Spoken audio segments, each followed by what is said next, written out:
In three, two, one.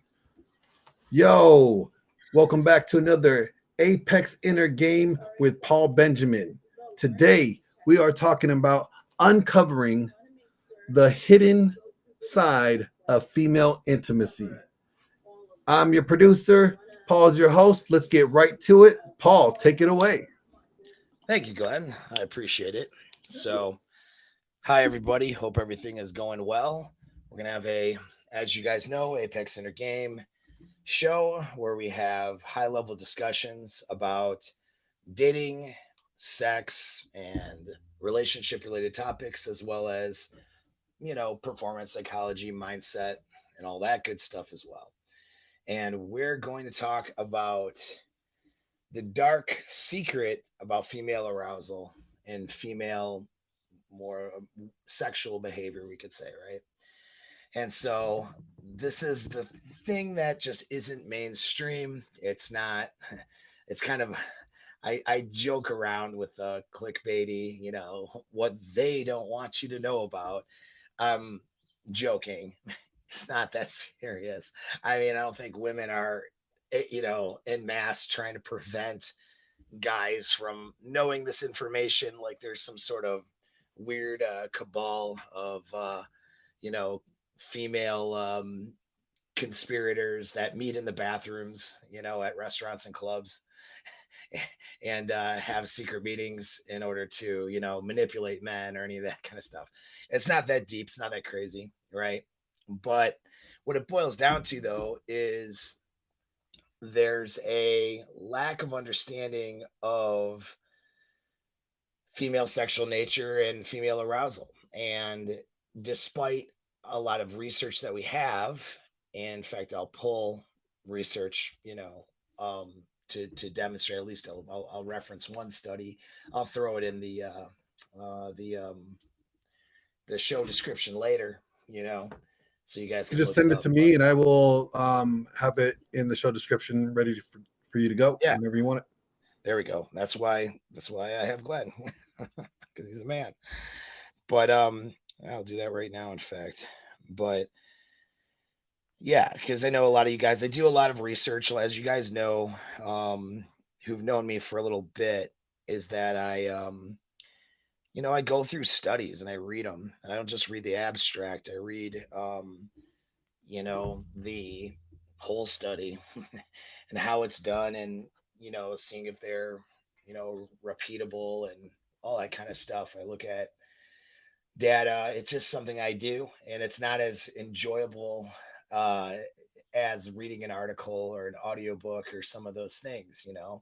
My brainstorming sessions involve, piecing together ideas, and I try to look for original sources.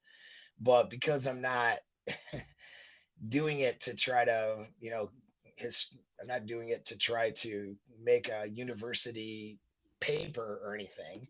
I'm not keeping this works cited, which, man, I should probably change that. I know that that sounds interesting to me, but um, the reality is a large amount of people out there are not that interested. There's a few guys who will comment in, chats, and then will comment in comment sections. Well, I'd like to see some of the research and the studies, behind stuff. And I believe those people. I think they want that. But a lot of times it's people just trying to, there's a few people that want it. Most people don't.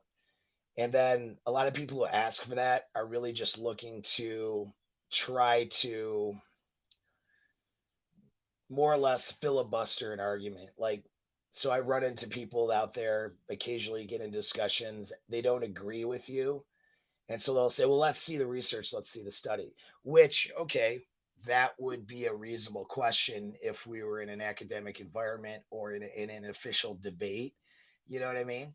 But the reality is, okay, so now I'm going to go through and dig through to find the research. So you can do what? Not look at it and then give me some stupid reason why you still don't agree, just without having read the actual research. Do you know what I mean? And that's normally what happens. And it's just kind of comical. Like I was a discussion I had recently. And it was actually with a woman who, no, I was not trying to game her in any way, shape, or form. Otherwise, this discussion would not have been happening. So never have discussions like this with somebody you're trying to attract. Just FYI. But I was not interested in attracting this person, and we got into a topic of is it, how we got on that topic. I shouldn't remember. And it was a group of people talking, not just this one person, but it was about how when women become the primary income, so when a woman's income exceeds a man's, the divorce rates become exponentially higher. It's and I forgot the number, but it's much greater chance that that relationship's not going to make it if the woman makes more money than the man. Now, that's not the topic for today's discussion. I will say it absolutely can work just fine when the woman makes more money than the man. Okay, that's a myth. It can't work. It can't work well. In fact, it's just that there's certain things that have to happen within the relationship dynamic for polarity to exist, right? So that's a sidebar. So it can work if your woman, gets a promotion. If you guys both have, like, you're with somebody and you're financially, we'll say, combined, like you live together, marriage even, and you both work, and your woman gets a promotion, she now makes more money than you, don't just like slit your arms in a bathtub, you know what I'm saying? Like, and call it a day. It can totally work out. All right. It's not a death sentence. It really isn't. Just FYI. Okay. But that's because there's a polarity in a game issue that needs to be addressed. The man still has to be seen as the dominant leader in the relationship despite her superior income. And a lot of this, whether that relationship works out or not, has more to do with whether it's how relational the relationship is versus transactional. Well, it's another topic I need to breach too, because there's some confusion about that, what that means. But relational means that there's an emotional attachment or desire. Okay, and so when it's based in when the relationship is based on desire, and that boils down to neurochemicals that respond in the brain when you have closeness and emotions and feelings and experiences for the other person. That, by the way, desire in that relational relationship is what, and it's termed relational in scientific stuff. That's what's going to keep your relationship together. That's what's going to make it, be a good relationship and be long lasting. Transactional is needs are just the other things that make it beneficial to be in a relationship, but have really nothing to do with the emotions you feel for that person. So if she's in a relationship with you for transactional reasons, primarily meaning it's more beneficial for her to be with you than not, and that's superseding or greatly superseding the emotions or the desire, well then yeah, your relationship's probably doomed if the girl makes more than you. But if it's based in what we would say genuine desire, or in other words, those neurochemicals are really what's bonding the person together first. And then, of course, when people come together, they want to make it beneficial to be together, so they work things out so it's beneficial.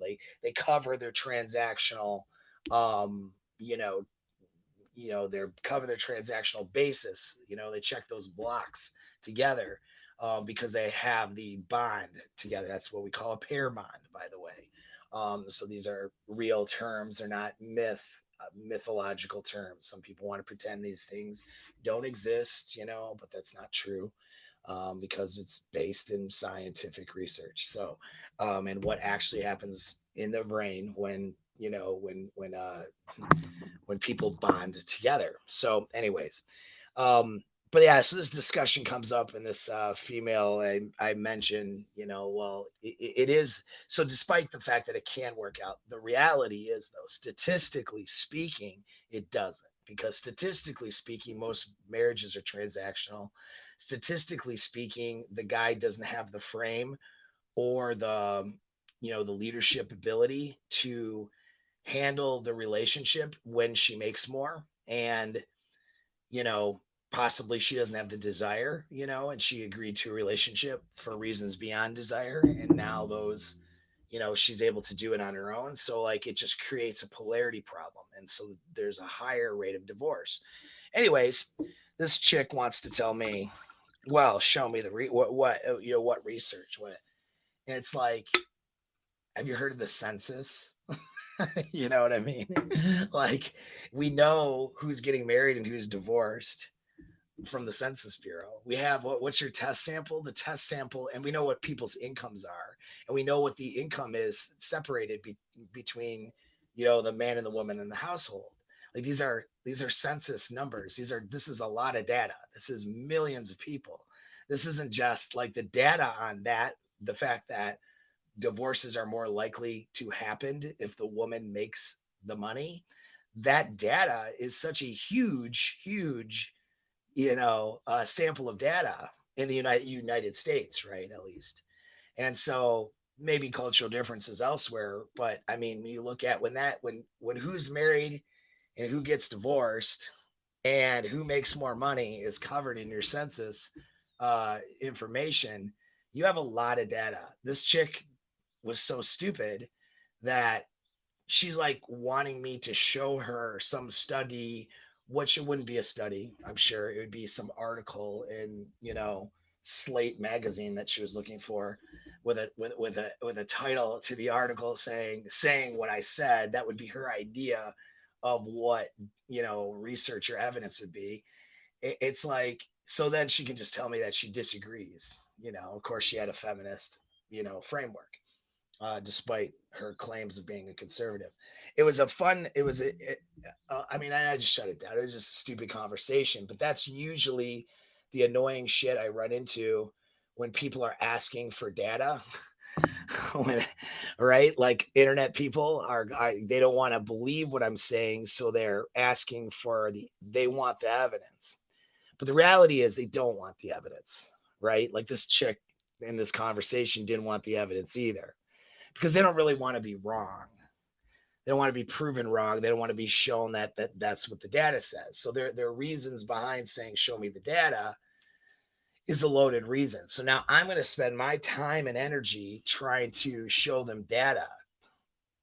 And they're going to what? Say the data is not good enough for them, or, say, give me their dumb reasons, or their reasons that's not based in data as to why they disagree anyway.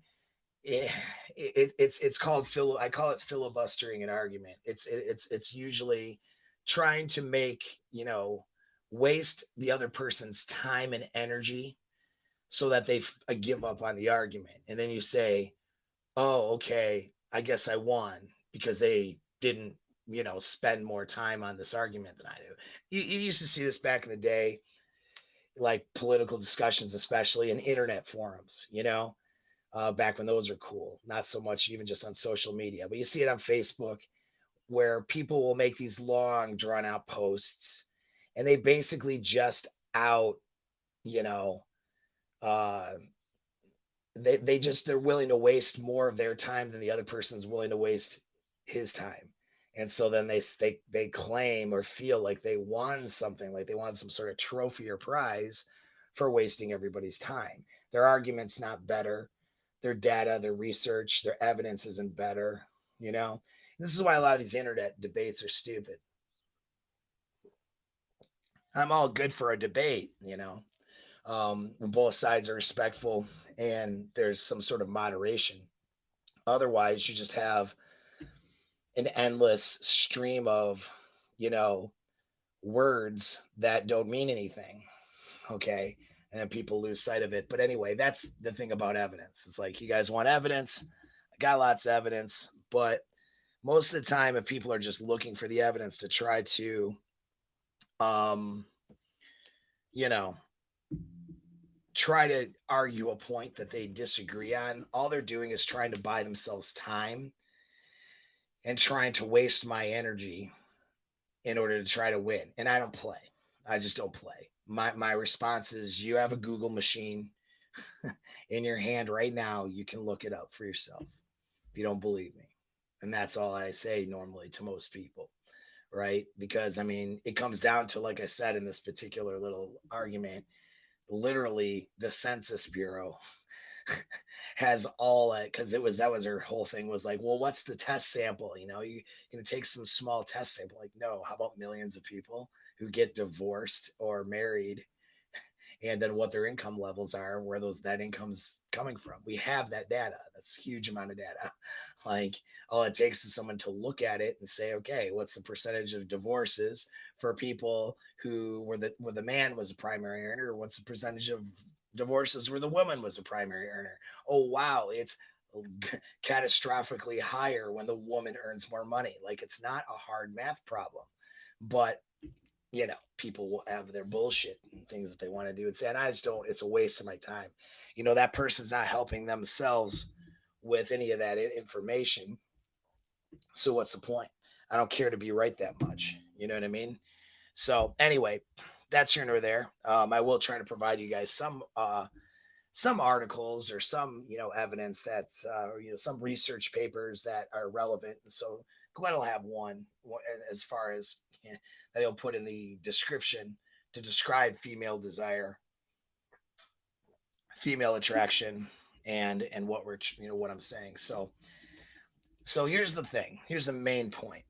All right.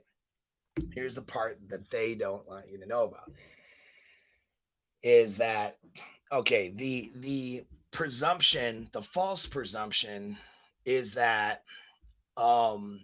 women need an emotional connection in order to have sexual desire, and that men don't need an emotional connection in order to have sexual desire, or don't need as much of one. So that is the narrative. So if you go on your Google machine, right? Go on your little Google machine and you go in and type, female, something regarding to, female desire and emotion or whatever, you're going to get a stream of answers, and the narrative for each one of these articles, answers, and all this stuff. What makes a woman have sexual desire for somebody? You're going to get this narrative, and it's all going to be said in different ways, that women require an emotional connection of some kind in order to have sex with somebody, in order to have desire to have sex with somebody, right? And then, there's usually statements about men not needing that emotional connection so much. And then they try to use the evidence they try to use to support that is the idea that men are more likely to have one night stands than women. So the conclusion that they made, because men are more likely to have one night stands than women are, although we know women certainly have one night stands all the time, but we'll get to that. But because they say, I should really preface it more like this. Women say they're more likely to not have a one night stand. See, that's the other part of these studies. Are we asking an opinion, or are we looking at behavior, right? When we ask opinions, well, women will say that they wouldn't have a one night stand, or that's not what they would do. But who are these guys having one night stands with? The same girl? You know what I'm saying? So they're having one night stands with somebody when they look at the behavior. And so obviously what they say is not what they do. So that's first of all, right? But they use the idea, even let's say, take the behavior out of it, which you can't, but that's fine. If we're going to just as a fun exercise, take the behavior out of it, look at where the desire is. And they say, well, I don't, they're not wanting to have one night stands, which of course is not true, because they're definitely doing it. But they're saying they don't, that's not what they want to do. And the excuse or the reasoning after the fact, or the reasoning that they give is, well, I need this emotional connection. So on the face or the surface of things, the assumption all the way into the scientific community by most people is that women require an emotional connection in order to have sexual desire. All right. So that is the assumption. Again, based on this fact that they claim that that's true when asked in studies. That's what they'll say, even though it doesn't match behavior. And that's what they'll you know that's what because of the one night stand data, right? Or like short-term sex partner versus long-term sex partner, you know women more likely say they're looking for a long-term partner. You know what I mean? They don't the number of women admitting to just wanting a short-term partner is less than guys. All right. And again, that's admitting to, because behaviorally it's different. And so, based on a lot of that kind of stuff, it's this assumption is made that women are these, emotional creatures that have to have an emotional connection before having the desire. All right. And I'm here to tell you that that is false. That is not true at all. That doesn't wash with scientific data when you look at actual pieces of evidence and behavior. And we look at actual arousal, okay? We look at physiology and we look at behavior, not just what people say. And that's the difference, right? You guys have all heard, look at, don't just listen to what people say, look at what they do, right? You want to know what people really believe or really think, look at what they do, okay? Well, the behavior and the physiological response to arousal for women doesn't match what they're saying in a lot of these studies, and even just socially, anecdotally, when you're out there hanging out. The same girl that says she doesn't do one night stands is the same girl who will sleep with a guy when he's hot enough after an hour of knowing him. Right? The same girl that says, well, she makes a guy wait for 3 dates, is sleeping with a guy on the first or second date when the conditions are right and she's attracted to him. What they do does not match what they're saying. Okay? Down to the scientific research. But the reason why we have this false belief, because the research that I'm not pulling this by saying that the assumption that women need an emotional connection for sex is false. I'm not pulling that out of my butthole. Okay. That is true based on actual evidence. And I'm going to, go over that evidence. But why? Why is that still believed? And why is that the predominant idea? All right. Well, I'm going to say it's the predominant idea because of weaker men. And that's another thing. Like, this is why I'm more or less dedicated to helping men become stronger. Because when men are stronger within themselves, not only does it affect, the men, but it affects the women, it affects children, it affects everybody, right? Because women only do what they do because weaker men allow it, promote it, and support it, because they need to fuel their pathologies, their anxieties, their scarcity, their sexual scarcity. They're trying to, serve that. And so that's why you have, let's say, a gynocentric social order right now. Like, why is society placate to the female? Why is society negative against males and female positive, right? While also propping up women as a victim class of some sort and making bad guys out of men. Why is that? Why do women follow that narrative? Well, they do that because men. That's why, because of men allowing it, and men supporting it, and men promoting it to try to advance their own sexual strategy. That's why. Because it stands to reason that most guys aren't alpha males. All right. You got about, let's pretend it's an 80-20 rule. Okay. You got 20% that maybe are somewhat alpha. And that means what? 80% are not, right? And so the large majority of men are trying to advance their sexual strategy through a framework of weakness and placating to the female. All right. And that's what allows for false beliefs. That's what allows for everything down to a feminist narrative happens, not because of women, this and that and the other. Women are being allowed to behave that way. When I say allowed, I mean, when a woman gets on TikTok and shits all over guys, for example, I'm not saying that she shouldn't be allowed, like a cabal of alpha males should, come in and take her away to the to the misogyny prison. I'm not saying that. Okay. But you get what happens, you get a flood of men who are generally weaker and supplicating, liking her material, telling her that, though, I understand, and men are terrible, and you go, girl. You get a lot of that. So women can basically do and say anything, no matter how shitty, ratchet, or terrible.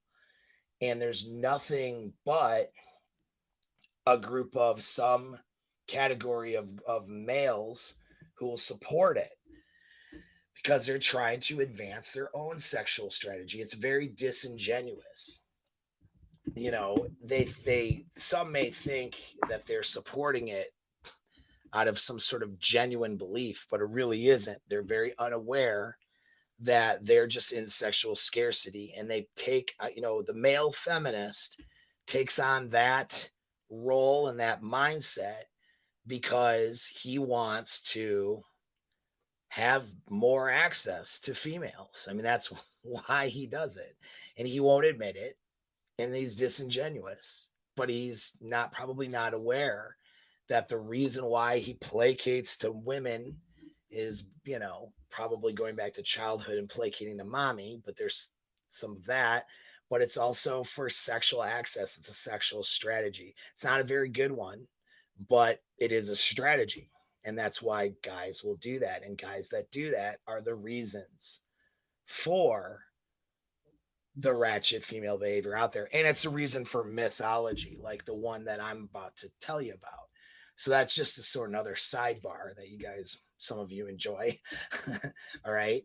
And so that's something to think about, really, by the way, before you get mad at all women for behaving. And I'm not mad at anybody. I'm just saying, like, and women down to the individual woman, okay, the individual chick, she is responsible for her own behavior. So I'm not sitting here blaming men for her individual behavior. But when we look at as a whole and the whole society thing, right, the reason women in mass act the way they act is because men allow it. Okay. So that's what it is. Men allow it and promote it and support it to advance their own sexual strategy. The misunderstanding of female desire amongst men and also women too, actually, and it actually harms their success in dating and relationships, is, I would have to say, due to male frameworks about women. Okay. So men who are less secure, usually, some of it isn't even about security, it's about social conditioning, but men like to try to take on that Madonna whore complex. The men like to try to believe that some girls are good girls and then other girls are bad girls, right? So some girls are marriage material and other girls are the harlots or the prostitutes, right? And it's like, the reality is, and they take it down to the scientific literature, right? a belief that, well, women really have to have an emotional connection before they have sex comes from a bunch of dudes putting women on a pedestal and not realizing that sometimes a girl just wants to fuck and that's it. And she just wants to fuck because she's horny that day and the guy pushes her buttons and has nothing to do with emotions. Like, absolutely nothing. And as men, we need to accept that that's a reality of female nature. Okay. That sometimes women just want to fuck. And it has nothing to do with their emotional connection. But you see, guys who have to give themselves illusions about women so that they can feel safe in their marriages with their wives that don't like them and dress them up on holidays and don't fuck them during the week. They need to feel good about that somehow. And so they need to feel like they landed a good girl. And that's why they don't have sex more than once a month and why, she is such a boss lady around the house and why, there's a lot of nagging, but she's a good woman, right? And women, of course, who are in a transactional mode in their relationships and are conditioned more towards that and have gone and favored that as a necess of what they feel is a necessity, that promotes their transactional strategy and mindset as well. So women will look at me right now, hearing if they hear what I'm saying during this podcast, women are going to think I'm a bad misogynistic person for assuming that there aren't these good girls, right? And for assuming that, that they're not somehow these two different categories that don't exist of the sluts and the angels. Reality is that they're just women, right? Like, there's women that are promiscuous because of their behaviors, but they all desire promiscuity to some degree. Women desire sex to some degree. Women also have an ability in their lives to shut that desire off for different reasons, and that it all has to do with sort of their circumstances, their behaviors, their hormones. But if we're taking women as a whole, women are sexual beings just like men. They're different in terms of what drives them and triggers them for sure. And I'm going to get into that, but it's not a good or bad situation. The girl who desires sex all the time isn't a bad girl for desiring sex all the time. She's just a girl. And a lot of times that girl is just the person who's admitting it, because the good girl who doesn't seem to have desire for sex oftentimes desires it and suppresses it and then comes out in very other irritable, unpleasant ways. You know what I mean? And again, a lot of this is driven by hormones. So there's going to be a variance among women. Not every woman is going to be the same. But the reality is we need to accept women as sexual beings and not get, not try to shame them for being sexual beings and not be threatened by that either. I know that's such a weird concept for a lot of you guys because we're supposed to sit here and shit all over women and their notch counts and whatnot. Now, that being said, behavior has consequences. So if you have no ability to delay gratification and you bang through a bunch of, women or women bang through a bunch of men, there's going to be consequences to that behavior. So that is a real thing too. But the desire that's there and the urges and the fantasies and the things that go on, women have more elaborate fantasies than most guys. That's a proven fact as well. And they're very sexual. They're just different in how that sexuality is triggered. And we'll get into that. But it is to think though that they need this emotional connection. That's a myth. That's bullshit. It's completely not true. 100% false, in fact. Now, do some women, well, we'll get into the whole thing. But so that's the first thing is, that is being promoted by men, males in the scientific community, usually, that want to believe that there are good girls and bad girls. They want to believe that they're, mid-level attractive wife picks them due to the emotional connection, and that's where her desire is. And it behooves her to agree. Yes, honey, that's true. It's because I love you, and that's why I only desire sex with you. No, I certainly don't desire sex from the hot dude that, you know, was our bartender when I was out on girls' night. Certainly not. Oh, he was cute, of course, but I wouldn't desire him sexually. I wouldn't get wet down there. I only do that for you because of the emotional connection. So, see you next month when we have sex because we only do it once a month because I desire you so much. She belongs to the streets. Soundboard. Super chats. You want to do some super chats right now, Paul? Yeah, we can pause for that. Go ahead. All right, guys. So couple super chats. I feel like I got a slow start. Maybe some super chats will kick my ass a little bit. Yeah. So Jake says everybody needs to take a good hard look at the amount of time they waste. Arguing with idiots waste your time, and waste your time holds back your development. Yeah. Right? And BEDADAYS asks, hi, Paul. Do you have any examples of deep questions that build emotional connection? Yeah, so deep questions that build emotional connection. So when you ask me that question, what you're asking for is, kind of like, what's the opening line I should use? Or what's the one neat trick that'll get me laid? And I know that you're not really doing that. I understand you watch my content a lot, but a lot of times when I get that kind of a question, that's what it is. And so I want you to look beyond that.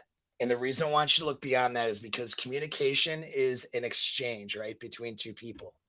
And so if you're stuck on a few key questions, do you know what I mean, to ask somebody, well, then you're gonna fall into the trap that a lot of people who fail at pickup fall into, which is they learn some lines and they learn some stuff and some PUA tricks, and then they try to fit the girl into the trick, right? And that's a mistake. All right, that's a mistake. What you need to be doing is just having this, when you're having an interaction with a girl, brand new girl you're trying to pick up, or first date, right, or whatever, second date. When you're having that interaction, what you want to do is you want to make that an exclusive interaction between you two, where you're making an emotional connection, and you're having empathy for that person, and you're trying to get into their mind and their emotions and their beliefs, and that's what you should be doing. Okay. So having a few questions, you know what I mean, is like, it's not going to help you. What I want you to think about instead is think about going 2 levels or 3 levels deep, okay, with somebody. So what is the difference between, what's a 1 level deep conversation? Oh, like, let's say, where do you work? Oh, I'm a teacher. Oh, that's cool. Where do you teach at? I teach at the high school over here. Oh, great. All right. That's level 1 conversation. Most people are a lot of people are bad at making connections with other people. They don't take it past level 1 conversations, level 1, questions, level 1 exchanges. Even couples who've been together for a long time, they're not taking it any further, and so that's where you want to get into level 2 questions and level 3 questions. Level 2 questions is like more motivational and emotional. So where do you work at? I'm a teacher. Oh, nice. Now you might say, well, like what age, right? Which now I'm getting into a little bit more. It's still a level 1 question, but I'm getting into a little bit more, right? Oh, I teach, kindergartners. Oh, that's interesting. So you must really like little kids then. What would, what would inspire you to spend all day with a bunch of kids, like little kids of that age? I mean, how'd you know that that was something you wanted to do? So getting into now, that's getting into motivation now. What inspired you to become a teacher? Did you have any role models growing up? You know what I mean? That made you want to work with kids. Well, what do you think about family then? Do you think about having kids of your own and a family of your own? Or are you just interested in being, teaching other people's kids, which is totally fine. I get that too. And so now we're getting into motivations.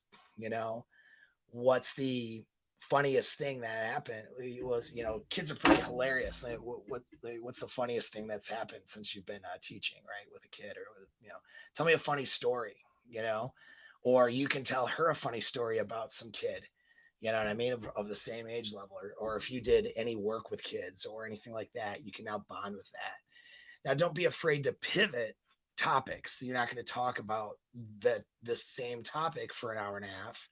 And then she goes, wow, that was really nice, and walks away. You want to be able to pivot to other topics and to have an underlying sexual or seductive tone, because you're trying to bond with this person on a sexual level, right? You're not trying to just be platonic, but your questions should be interesting. You know what I mean? Ask questions about, you know, things she's grateful for, you know, ask, and you can ask random stuff too. You know what I mean? So you're getting into, you could ask like, okay, well, you know, it depends. It depends on context. Like, if you're just relaxing and chilling and you're past like a first date, asking something like, have you ever thought about your own death? Like, it's a weird question, but have you ever thought about your own death? How do you think you're going to die? Do you have a hunch about it? Have you ever dreamt about it? You know what I mean? A little morbid, okay, but it's actually motivational. It's actually it's actually emotional. You know what I mean? If you could predict the future, where do you think you'd be in 5 years? Right? What's your greatest accomplishment? Now that's a weird question to ask at the bar. What's your greatest accomplishment? Well, you might be like, if somebody told you that they did competitive tennis when they were in college or something, might ask, well, did you get a scholarship, or, how competitive were you? What's your greatest accomplishment as a tennis player? What regrets do you have, about it? Do you have any regrets for doing it or getting out of it? Something you ever thought about going back to? These are things that bond you closer to somebody. They don't have to be like sexual questions. Just shows genuine interest, when you ask these questions. And so that's where you want to think about it. Is you want to think about what questions would involve motivations and what questions would inspire emotions. So for questions, that should be your guidance there. Now, any questions too that imply, or frameworks or storylines or anything that imply you two together, that's level 3. So any sort of togetherness thing, you know what I mean? Like, I've always wanted to learn, I've always wanted to learn how to salsa. You know how to salsa? Well, you should be my dance partners. You should show me. I think we'd make good dance partners, right? Or something like that. See, asking questions about that, and would you, maybe would you teach me? Maybe I'll teach you a thing or two, right? Going in that direction. See, it's like getting a little bit deeper than those surface questions. That's what it is. Okay. They've done a study of like, I think it's 36 questions that would make someone fall in love with you. It's a great experiment. It's nice, but guess what? There's nothing special about those questions, in my opinion. I mean, they selected questions along a bunch of categories, so they would spread out into different, categories of interests and motivations and things that people would think about. And so they done their homework there, but you're just meeting a girl. You don't need to worry about that shit, because there's nothing special about the questions they used in the study. It was really, and you can look that one up online. It's not a bad, thing to look at, actually, and get a framework of some questions. But it's really not the questions though that were important. It's the fact that they were asking things that would involve motivation or emotion, or level 3, which is togetherness and actually imagination, you know? And so if we what if we went on a hot date, what do you think, what do you think would happen? Or what would be the perfect date if we were out on a hot date on Friday? That's a little goofy the way I said that, but in the right context, stuff like that, togetherness, imagination, you know what I mean? And so those things, imagination is a precursor to seduction. So like, that's seduction and sexual desire happens in the mind. Okay.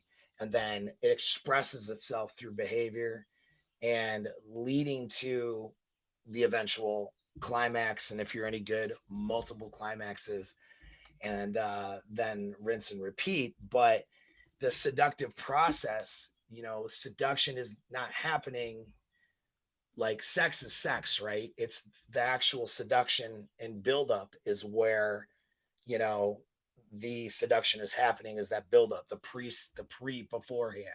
And that's all happening really up here in the mind, you know what I mean? And eventually introducing the physical element, physical, touch and things like that. But I mean, it's mostly, even the physical touch is attached to the mind and her anticipating what's going to happen next, not knowing what's going to happen next, some of those things in the actual sexual situation. So it's all in the imagination though, right? Imagination is what is a precursor to, desire.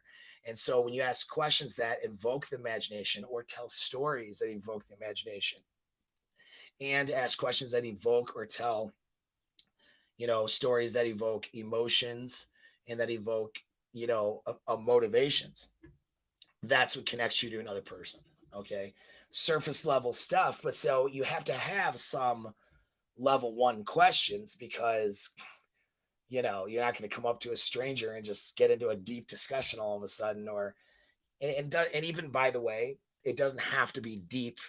It could be playful and joking or annoying or whatever. You know what I mean? Like there can be, it doesn't have to be super serious either. Like I'm not suggesting you're in a serious framework when you're seducing someone, but these connective things and these connective questions should be done playfully. And there can be a sense of humor to it also.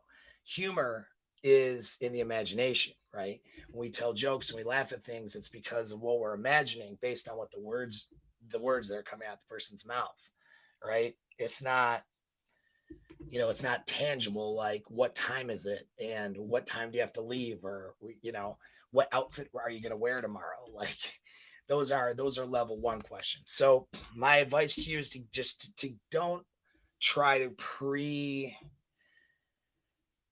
have a preset number of types of questions in your pocket or in your mind necessarily, because then you're going to try to fit this person into your box. Just have the mindset of, and start getting good at and practicing asking questions that tap into their emotions, their motivations, and their imagination, and maybe implying togetherness. Those are level 2 and level 3 questions. If you get practice just sort of doing this conversationally with people, you'll learn how to make good connections and quick connections with people as well. That's going to help you in your pickup and your dating. So that's actually a really good question. Hopefully that answers that for him. What else you got, Glenn? For Superchats. What's that? For Superchats. So we could go right back into it. Yeah, I can go back into it. Oh, wait a minute. What? Wait a minute. I'm sorry. Our lovely lady, T Diamond, she dropped in. And she asked Paul, you have to be careful because men will have a normal conversation, then all of a sudden invite you back to their place or show you up a pic out of nowhere. Why do I have to be careful about that? Well, I don't think she means you as in you, but as in you as in females. Oh, talking to me. Like, I don't know. What the fuck do I need to be careful about that? I mean, I'm sure you got a few sent to you too, probably, you know. After your new photo shoot and all, you know, you are that hunk that those gay guys like. So yeah, well, you know, I think everybody likes that, right? Well, yeah, I mean, that's because guys have no calibration, though, right? I mean, that's the problem is they're not calibrated. They are having a normal conversation and they don't know how to they don't know how to sexualize. So when you guys sexualize, don't go from a non-sexual framework to I'm going to shoot my shot now. Here's a photo of my dick. Like what? It's that is the make or actions of an insecure man. I hate to press the insecure button, but I'm going to on that one. Where does the dick pic thing come from? Right. Because I used to laugh at that all the time. I'm like, why are all these dudes, you know, just sending pictures of their dicks everywhere? Like, I don't understand. I don't get it, you know. I get it now, but I understand it. Not from an empathetic perspective, but from a logical perspective. I get it. So the reason guys do that, besides just being voyeurs. Oh, Glenn, your mic's off, bro. I don't know if you're Who's like asking you like, but if she asks you like straight up, how big are you, right? You know, then I guess that's warranted. But like, if she shows you a picture of her, like her bike, like, oh, this is my bicycle, and you're like, well, here's a picture of my dick. yeah, right. Well, it's the unsolicited, right? That's the Yeah, problem. If you're with somebody, I mean, hell, I was with somebody when I was overseas, and there was video and live camming and pictures going back and forth between her and I because we were keeping a sexual connection together long distance, exactly. right? And so that's different. But yeah, like guys just meet a girl, they're they barely get into flirting with her, and next thing you know, a dick pic comes out. Like, Like, don't get me wrong, because I get the reverse. You know, yeah. like my DMs may have a bunch of like random titties every once in a while. Oh And yeah, I'm just like, yeah, women send it too. They do the same thing. They try to get your but attention. you know, I get it from like a girl's perspective, like it's not wanted, you know? Yeah. Well, here's what the reason why it's not wanted, especially is just because it innately the girl knows that the guy is basically in a way insecure, and so here's why I mean by insecure. He's trying to push his this sexual acceptance onto her prior to a meeting. In other words, it's like, please approve my dick so that when we meet, and if it happens to come out, then I know that you're not going to reject my dick and reject me. That's really what it comes from. It comes from insecurity. It's an innate, guys are so insecure that they're afraid to get into a sexual situation with a girl, have it come out, and have them be like, I don't know, start laughing and pointing and running out the room and telling their friends. I don't know what they visualize would happen in a rejection scenario, but guys, it's because they literally and sometimes unconsciously don't want that rejection. So they want the girl to go, oh wow, that is such a wonderful penis. Thank you for the photo. I will take this penis and have it framed and put it in my bedroom ceiling. Like, I mean, they want this acceptance from Hey, the I've heard girl. that before. I've Yeah. heard that before. Right. You got framed photos. And They on frame mine, Chris. I guess I should say, you know. But yeah, I mean that's what it is though. It's they want this acceptance prior to, the meeting. It's insecure. You know what I mean?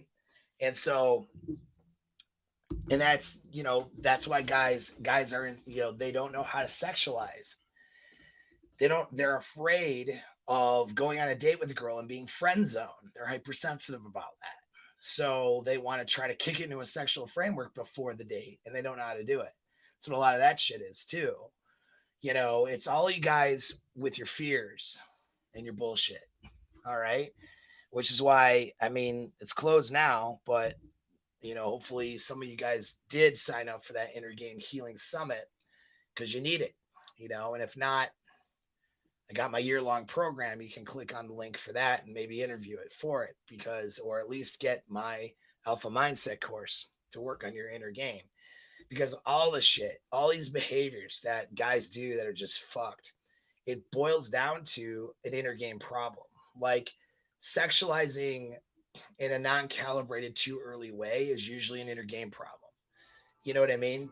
It's fear of not sexualizing and then being friend zoned, or fear of, just like not being accepted in person if they were to sexualize, and also being so knowing they need to sexualize, but not knowing how to do it, and being so nervous and in their own heads that they're not recognizing where they're at with this other person. And as soon as they do that, it comes across a girl that might be interested and sexually open to being with a guy, it just grosses them out or scares them off, because insecure, weak men are a danger to women, inherently, And so that's when they signal that, when that gets signaled, because a guy gets into a sexual framework in an uncalibrated way, and that's too early, especially if he's not respecting her boundaries and not respecting, her sovereignty as a human being. If he can't do that verbally or over message or text, then what gives her the safety of thinking that he's going to respect her as a sovereign human being in a sexual situation, right? So it brings up a safety issue. So even a guy who she's really attracted to comes across as uncalibrated or whatever, she runs away from that. So it's a lack of game, and it's a lack of inner game, and it's a lack of skills. That's where all that shit comes from. But I think we'll jump back into the topic now. And so, because that's a good entry point to it. And back to the thing. So the myth is that women need this emotional connection. They don't. Okay, that's not how it actually works. And so the study I have linked is going to prove that, at least on a physical level. All right. So I'm going to present a different model. Well, and kind of back to the point, though, is that men promote that model because they want to idealize women. They don't want to believe that women are just as sexually savage, if not sometimes more savage than men. They want to believe that men are the ones out, trying to spread seed, but women, they need the emotional connection. It's not how it works. Now, it is true that women are more protective over who they give themselves to sexually. So that is true. This is why women don't spread seed the way that men do. And this is why women are affected by, the pair bonding chemicals more so than men can be. Okay, so those elements are there. But I'll explain how that shows up too. But because those elements are there, that doesn't mean that their desire requires emotional attachment or connection. Time and time again, we prove from women of every demographic and every age level, every culture, everything. Okay, different genetic makeups. I mean, in every demographic, women sleep with men and desire men that they have no emotional connection to. And so when you think more like an economist with this data and this information, you start asking different questions like, okay, all these women say they require emotional connection, but what about the numbers of women that sleep with guys and they have virtually no or very little emotional connection? And in fact, oftentimes that's most of their notches. And that's not just a subset of girl. That seems to be every girl. The same girl that would answer in a study, which is really just a survey of questions, the same girl that would mail in her answers or email in her answers or whatever it is, or now it's online, they do it, and say, I require an emotional connection, answer the multiple choice that she requires an emotional connection for sex, is the same girl that she had a one night stand 2 weeks ago. So like, we're not asking ourselves the right questions. Why are we not asking ourselves those questions? To find the truth out, because guys don't want to know the truth. All right. Your typical blue pilled married type of guy with scarcity of women wants to believe that he found his catch and he found his prize and that he is safe. And so his safe world theory is to pedestalize women.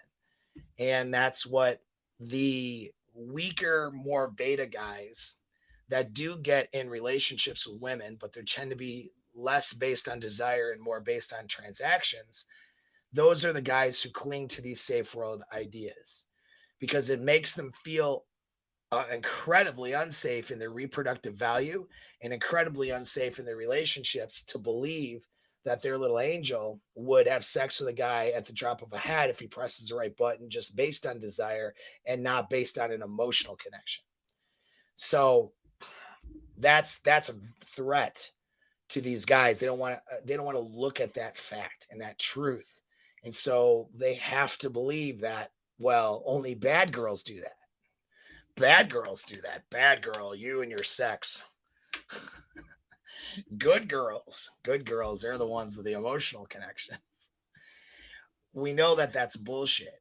We know that desire is independent of the emotional connection, in fact. Now, what happens after sex? That's a whole different story. What happens with what causes them to make the sexual decision? That's another story, too. Okay. But when we're talking about desire, it is not a requirement, despite the flawed model that people are promoting and experts are promoting and psychologists and everybody. The flawed model that women need this emotional connection. Guys are spreading the seed and women, they need the emotional connection. And that's why they don't, sleep with as many people. That's false. That's completely false. So I'm going to present to you a new model that's different, that's more fitting with the research. Is that female sexual desire is rather constant. It's at a constant state. Sometimes it's very, very little. And maybe it's, it's that time of the month. She has period cramps. She has angry emotions. And so that arousal desire is really suppressed. Okay. And she's more angry and, crampy and feeling bloated than she is feeling horny. All right. That could be where that's at, but it's still there. It's just low. Or she's during ovulation. Boom. Okay. It's very prevalent and she's horny and she's thinking about sex all the time. She doesn't require an emotional connection to be thinking about that sex. It's just there. Okay. So the first principle is that women are sexually aroused or susceptible to arousal constantly, all the time, not just when they feel an emotion or emotional connection. That arousal is there to some degree. It's just a matter of, do the other emotions override it or not?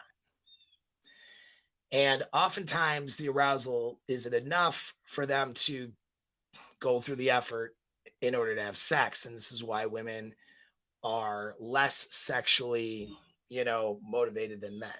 It has to do with testosterone and how men seek out sex and how women seek out sex.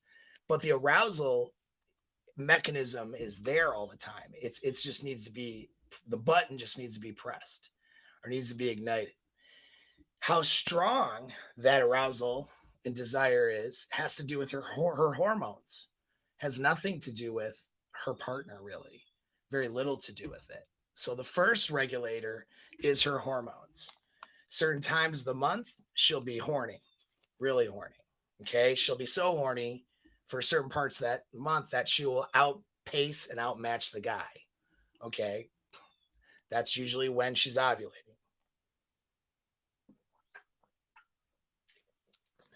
And then the other side of it is there's other times in the month, usually, right before period, they get horny and they get bursts of emotions during their period. But usually after ovulation, getting into the period, the level of sexual arousal and desire, the hormones, the horniness, if you will, it goes down, goes down a bit. And so for most of the month, they're like less horny than most guys. who are fueled by testosterone. But when they get those times of the month where they get those hormones, you know, they get spurts of those hormones, then they're as horny, either almost as horny or hornier even than the guys. And a lot of times there's guys that can't keep up with them during those times of the month. All right. So that's reality. That's reality number one, is it's regulated by hormones. Reality number two is sexual desire is receptive for women, whereas it is active for men. So in other words, men, because of testosterone driving their sexual desire, testosterone makes you want to win, makes you want to achieve or get things. Testosterone doesn't necessarily make you more aggressive. It can, but doesn't necessarily make you just aggressive or angry. That's a misconception. It only makes you more aggressive if the competitive environment requires that aggression. Okay. And so what it makes you is actually just more competitive and more, after a goal. And so when it comes to reproductive, you know, um, goals as men, wanting to have sex, right? Men, testosterone drive men to go out and seek out and get sex and find a solution to that reproductive problem. All right. Some guys run to porn and it's super easy and they jerk off to porn all the time. Well, that's why their testosterone will tend to be lower. It's not a no fap thing. It's just because they're not striving for anything. They're getting immediate gratification. And the testosterone interacts, by the way, with the dopamine system to cause them to want to seek out, right? And so women are more estrogenic, and that hormone's a little different. The way that acts is that she is more susceptible, which means she can be walking around not necessarily feeling sexual arousal or desire, but she's susceptible to it. And then something happens and it ignites that desire. So a guy, starts hitting on her and says the right things. Or maybe a guy is just attractive and in the area with her in the room. And let's say she's, during ovulation and all of a sudden she just feels like she wants to mount this dude. She's having fantasies about having sex with this random stranger that she just met. And it was just him being there was a stimulus during that time. Now, when she's less sexually aroused other parts of the month, a guy might have to work a little harder. Now, guys who, have good relationship game know that a girl could be chilling in the off cycle and less arousable. And then all of a sudden, he's next to her and he's touching her in the right way or kissing her in the right way and saying, and now it sparks that arousal. And then all of a sudden she went from I'm not interested in sex or thinking about sex at all to, oh, wow, like all of a sudden I'm feeling like I want to have sex now. Right. And so that's how it works for a woman if they're receptive. And so for a woman, it's not about the emotional connection. Their ability and desire to have sex is there constantly. It's just a matter of how much is it there? How strong is the desire? How strong is it? How susceptible is she to being aroused? That will have to do with her mood and her hormones. Okay. Obviously, if she's in a really shitty mood and angry or upset or, something really bad happened, even though it's during ovulation, she'll be in those emotions and might not be as arousable. Okay. But the susceptibility is there. All right. So her sexual desire is not the model of she needs this emotional connection to have sexual desire is completely false. Her sexual desire is not at all based on that emotional connection. It's based on her hormones and it's based on things that'll be sexually triggering. And there is a diverse number of things that would sexually trigger her. It's very, very wide. Okay. Even things that she wouldn't necessarily want to agree to sexually could sexually trigger her. She could literally watch two animals wrestling around or having sex, and it could sexually trigger her to want to have sex. Not with the animals necessarily, but with another human being, but it makes her aroused. The study I'm going to have linked okay, demonstrates that. All right. And it shows, and this has to go with, they've done the study where, um, they've put sensors on, male, female genitalia and, and looked at arousal signals in the body. And they showed different images of different things, some sexual and some not even sexual at all. But when it came to the sexual things, they're really diverse. They would show images of, heterosexual sex acts happening, right? But they would show homosexual sex acts, group sex, rape scenes or violence stuff. I just said that they're R words, so probably gonna get canceled now. But the violent scenes as well as whatever.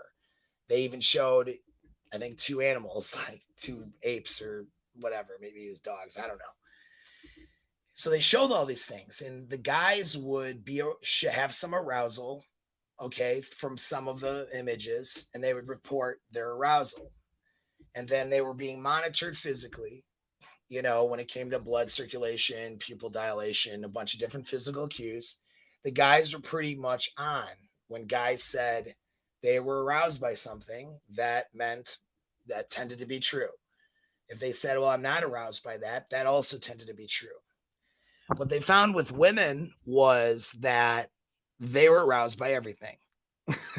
Okay. So women would say, are you talking about the test where the straight guys, because and gay guys, right? In this test, if I know which one you're talking about, it was the one like where the straight guys, the heterosexual guys, were only turned on by like normal straight sex, but the women were like turned on by all kinds of different variations of sex, right? Yeah, that's right. Yeah. Yep. And so, and there's more research to that in the document I put out. So, and so it's they're finding that women are aroused by like everything, anything involving sex, they're aroused, which means that it means a couple of things. Oh, another thing they found was how arousing something also didn't match what they said. So, for example, a woman might watch or see a violent sexual scene that she wouldn't, in her conscious forebrain say that she liked at all. She would be adamantly against that and very turned off by that, right? But then her body is showing high arousal. So not only was she aroused by everything, but what she said and even firmly believed and was had convictions in, upset. So it is a degree too. It wasn't even just like, well, yeah, that doesn't really arouse me. But then there's like some arousal, right? She'd be like adamantly, hell no, that grosses me out. And then some of those things for some of these women would be high arousal. And we could assume, well, she's lying, and some might just be not telling the truth. But, given the the anonymity and some of the other factors, and it's just like, not all of them are lying. What it stands to reason when you look at it is maybe, although some might just not be telling the truth, the reality is probably they're not recognizing that this makes them horny. You know what I mean? Like they're not willing to accept or recognize, so for example, most women are aroused by the gangbang, right? Most women are aroused by, violent, we'll say forced sex, but they don't admit to that. They won't even, they won't ever admit to that. But then we look at like, what kinds of porn women are searching for, high amounts into a lot higher amounts searching into those two categories than what is actually being reported as, hey, this is what I desire, or what makes me aroused. And there's also an element too of, okay, just because a woman's aroused by, let's say, a gangbang scene, that doesn't mean that she's actually wants to do the gangbang. You see what I'm saying? And I'll get into that now in a minute, because there's a defense mechanism that plays a role here that's not as active for guys. All right. And so my point is, though, what that study, and they've replicated it, and there's a paper, there's a good scientific paper I linked that talks about different aspects of it. It's not just that one study. It's a bunch of different data that universally demonstrates that women are aroused by everything. Okay, which means what to some degree, when it comes to some sort of sexual, anything, that are kind of aroused by anything. So are there good girls and bad girls? Well, they're all bad girls. Okay, the chimpanzee is a bad girl always.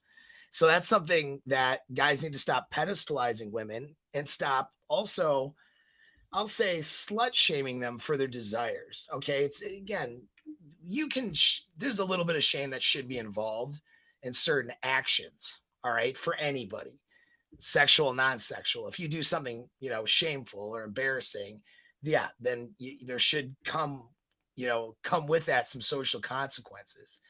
But I'm not talking about acting on it. I'm talking about just the desires. Guys get really, intimidated by this fact that women are not only desiring everything, but also being highly desired by some very highly aroused by some very savage and threatening things to that guy's, we'll say sexual power as a man, or he sees it that way. Guys get really, shitty about this stuff. And it's going to ruin your game and ruin your ability to do well with women. I promise you that. And so we need to, as men especially, but women too, you need to understand that, to a degree, arousal isn't, because they're being aroused by everything. That also implies too that the ability to be aroused is in play always. All right. Now there are some women that are maybe low on the hormone scale, asexual, there's physical problems and stuff, right? So we're not going to talk about women with physical problems. There are women that suppress that arousal to a great degree, but the arousal still exists. She's just suppressing it from her conscious mind.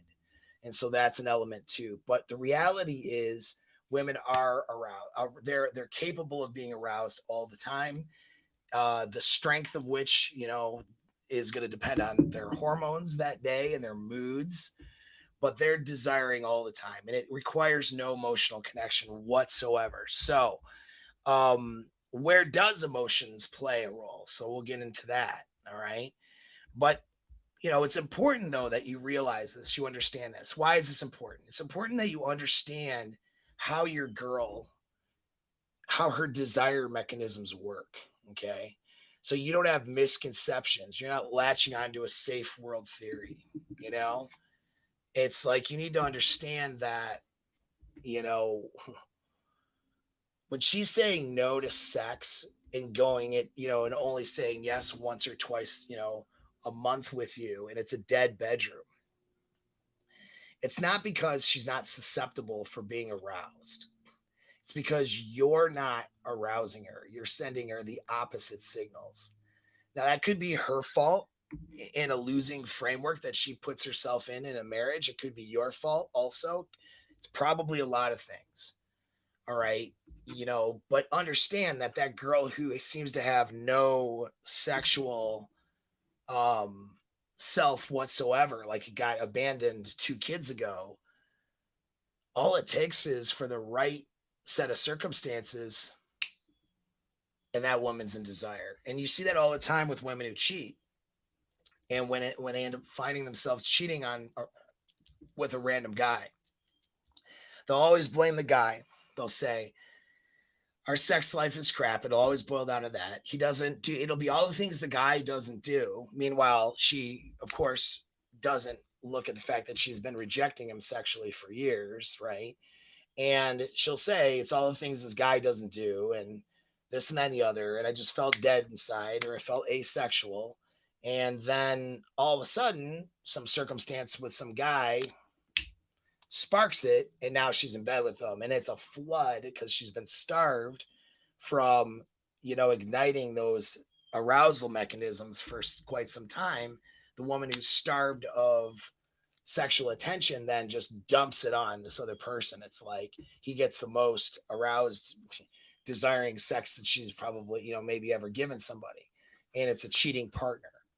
And, yeah, she's a piece of crap for doing that and everything, no question. But there's a lack of awareness she has, and there's a lack of understanding of her arousal mechanisms, and there's a lack of understanding that the guy has. He assumes, that she's a good girl and she's just not in the mood and it's all this stuff. No, she's actually always in the mood. Somewhere down in there, she's always capable of being in the mood. There's a reason why she's not. And you have to understand that's because you're not pressing those buttons. All right. And that's hard. It's hard for a guy to understand a lot. I'm saying that right now. And a lot of you guys are listening and you're mad about it. You're going to be mad at me. Well, don't be mad at me.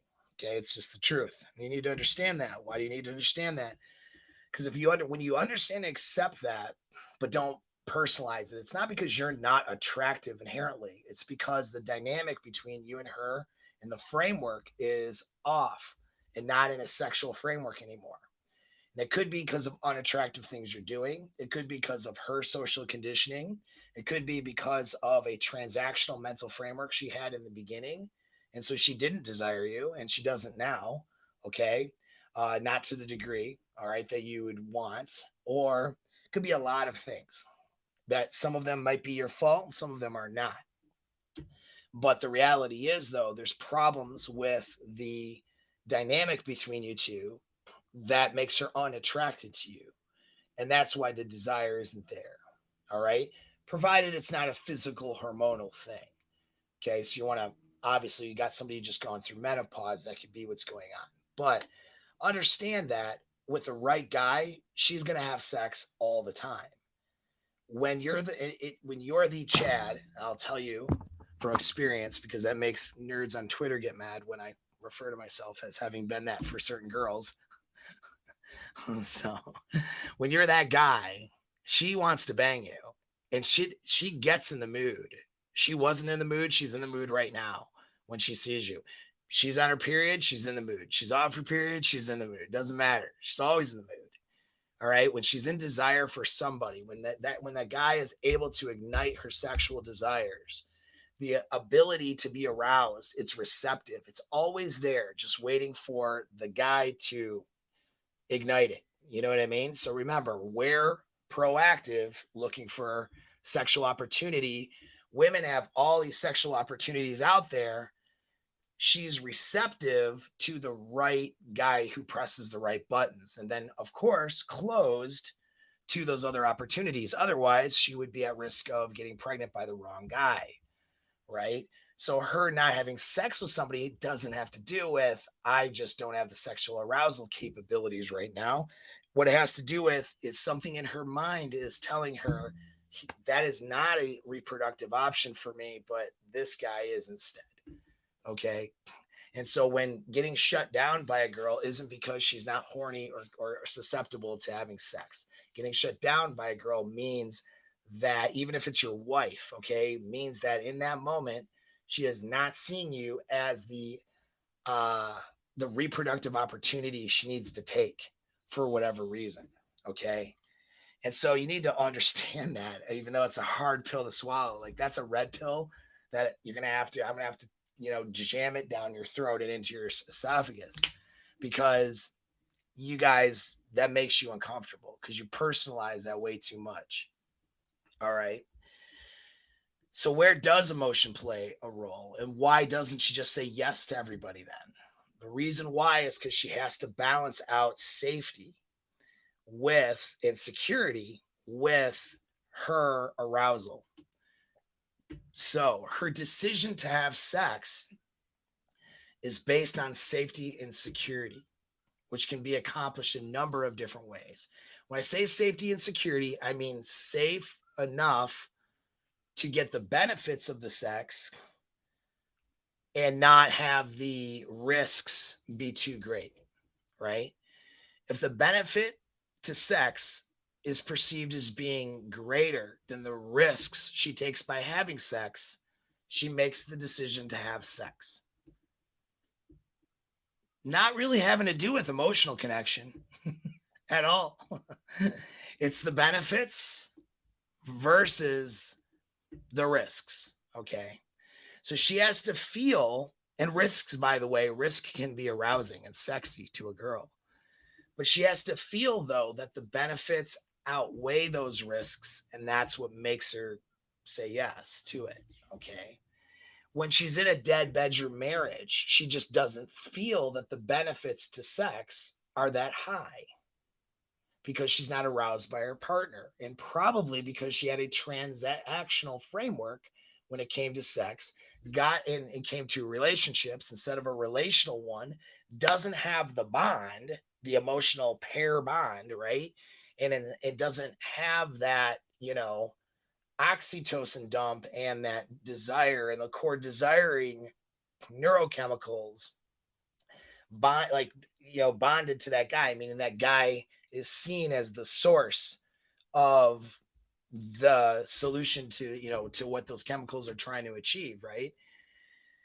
It's not relational, it's transactional. She married the guy because, he's a good provider, he's a good guy, he's a good dad, you know what I mean? He's good looking enough, he makes her feel okay on dates. Like, a bunch of blocks were checked, but there isn't that relational bond. All right. And so what happens is several years into a marriage, the relational bond is, not what's holding it together. And that becomes less and less. And so now she has all of her transactional needs met. She has the house, they've combined income. There's a marriage there that he can't just walk away and get out of, right? He's got to share half his money if he does anyways, and probably more than half, because that's how it usually works out, if she gets custody, right? Like, she has the money, the transaction, she has the social appearances. I'm married, here's my husband, right? She has the things that she wanted, that she needed to check off to make her feel valuable as a woman. She's checked those things off. And there's no a component to this relationship or desiring factor. So sex is now not even something that seems important to her, right? That's why it dies, because the desire is not there. The benefit to sex for her was to gain these milestones in her life, not to gain pleasure for herself and to bond with the other person. So once the sex is, once those milestones are met, then what's the need for sex, right? And so that's what happens. And those frameworks has nothing to do with emotions or not emotion. It just has to do with, well, in this case, not having desiring emotions, but the sexual desire, doesn't even have to do with the emotional connection. She could actually love her husband. She could feel like, I love this guy, but I don't desire him. I don't have that my neurochemicals don't go firing when he's in the room telling me to go mate with him. All right. And I've met all my transactional needs. I love him, but that's okay. Right. I love this water bottle. You know what I mean? And so the emotional connection has nothing to do with it. It really doesn't. All right. So but does it play the role? So it does. It's the, again, is the juice worth the squeeze? That's how the woman is, her desire mechanisms, whether she says yes to sex or no, has to do with whether she perceives, and again, she could be wrong in this perception. It's all subjective, but does she perceive the benefits of sex especially outweighing the risks? And if it's the hot dude that she has a lot of desire for, well, the feeling of benefit is really high, even if the risk is high. So this is when she does the one night stand. The risk is high of being seen as, seeing and ostracized socially, being seen as maybe, a woman of less value to other men and to women in her social circles. But then let's say you can do it in secret, like on vacation. Well, then that risk is now mitigated, right? Which is why women have sex on trips and on vacation with strangers more likely than they would if they did it in their own hometown. You see, it's all about risk versus reward. Now, there is an internal or an innate need for physical safety, and that's where a lot of these, being calibrated and being seductive comes in. You're not just conveying hey, I want to bang you to this girl, you're also conveying that you're going to be a good lay, which means benefits, right, are higher. And you're also conveying, I'm also not going to be a risk to your safety, a risk to your emotional well-being, or a risk to you socially, right? And so that's when she says yes. Okay. Now, having an emotional connection, well, that happens usually after sex, provided she hasn't destroyed her ability to bond. Okay. That's when she gets oxytocin after the act of sex. Prior to sex, it's really a cost benefit analysis, and desire and arousal has always been present. How much it's present depends on her hormone levels and how stimulated she is, right? That's going to depend on whether she perceives the reward as being higher than the risk. Okay, that's what it is. Her arousal, her desire, nothing to do with that emotional connection in the beginning. When she has sex with a guy on 3 dates, it's not because of emotional connection. Now, it could be because of arousal and desire and a feeling of safety. And maybe a if it's not that high of desire, it's going to be, let's say, a transactional um investment, right? An investment into her future transactional needs. That could be a reason she says yes. But that she's not looking at it like that. How she feels though in the moment, the benefits, which could be future transactional needs more so than transactions, are there. She's waited 3 dates, so she doesn't look like a slut. She doesn't look like a bad person socially to other men and women. The guy seems safe enough physically, and emotionally. So then she says yes. And this is when I have that model of what's called an action threshold. So you have a sexual action threshold versus desire. We tend to only look at desire, but this is a false dynamic. It's not entirely true, and it gets you guys in a bad mental framework. So we got to clear this up. When she decided to have sex with the guy at the foam cannon party, okay, to use that little example, and then makes another guy wait a couple dates, right? That doesn't mean that the guy at the foam cannon party was the most alpha desiring guy, and the guy that she had wait for a couple dates was the beta. That's a one-sided view of this. It could mean that. Yeah, it could mean that for sure. A lot of times it does, but a lot of times it doesn't. All right. It depends on her sexual action threshold. And sexual action threshold is based on that risk reward or feeling of safety and security and willingness in comparison to her arousal desire level and a willingness to say yes. Okay. So a sexual action threshold is a willingness to say yes, and a lot of it is based on safety and security and perceptions of safety and security. Again, women make bad decisions when it comes to safety and security all the time, but their perception based on their feelings though is subjective, and they feel okay in making the decision. All right. So I'll give you an example. All right. So back to, she sleeps with the guy foam cannon party, right? Well, she's younger and she's thinking about, just having a good time and having, in a way, transactional sex, but it's a transaction for, a good time, right? Versus just having, it's girls just want to have fun, right? And so it's not like she's deep desire for some alpha, but she definitely wants the alpha sex. She wants the good, banging experience. And she's on, but if she acts like that around, let's say, her hometown, let's assume she came from a halfway decent family, or whatever, lives in a decent enough neighborhood. Um, Social opinions, if she's just sleeping with guys after just meeting them and that gets around, what happens? Men see her as lower value for, any sort of commitment or any sort of investment, and only see her as a short-term sexual object, which is dangerous to a woman's reproductive outcomes. This is why she doesn't say yes to sex to everybody, even though she's constantly in a state of desire or arousal to some degree. Okay. What happens is barriers step in for her to say no. He's unattractive. I'm in a bad mood.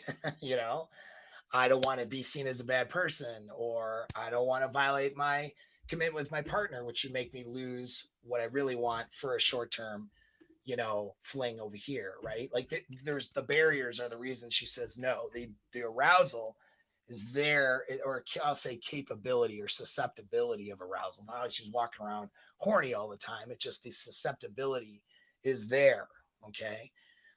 Constantly, always waiting to get ignited.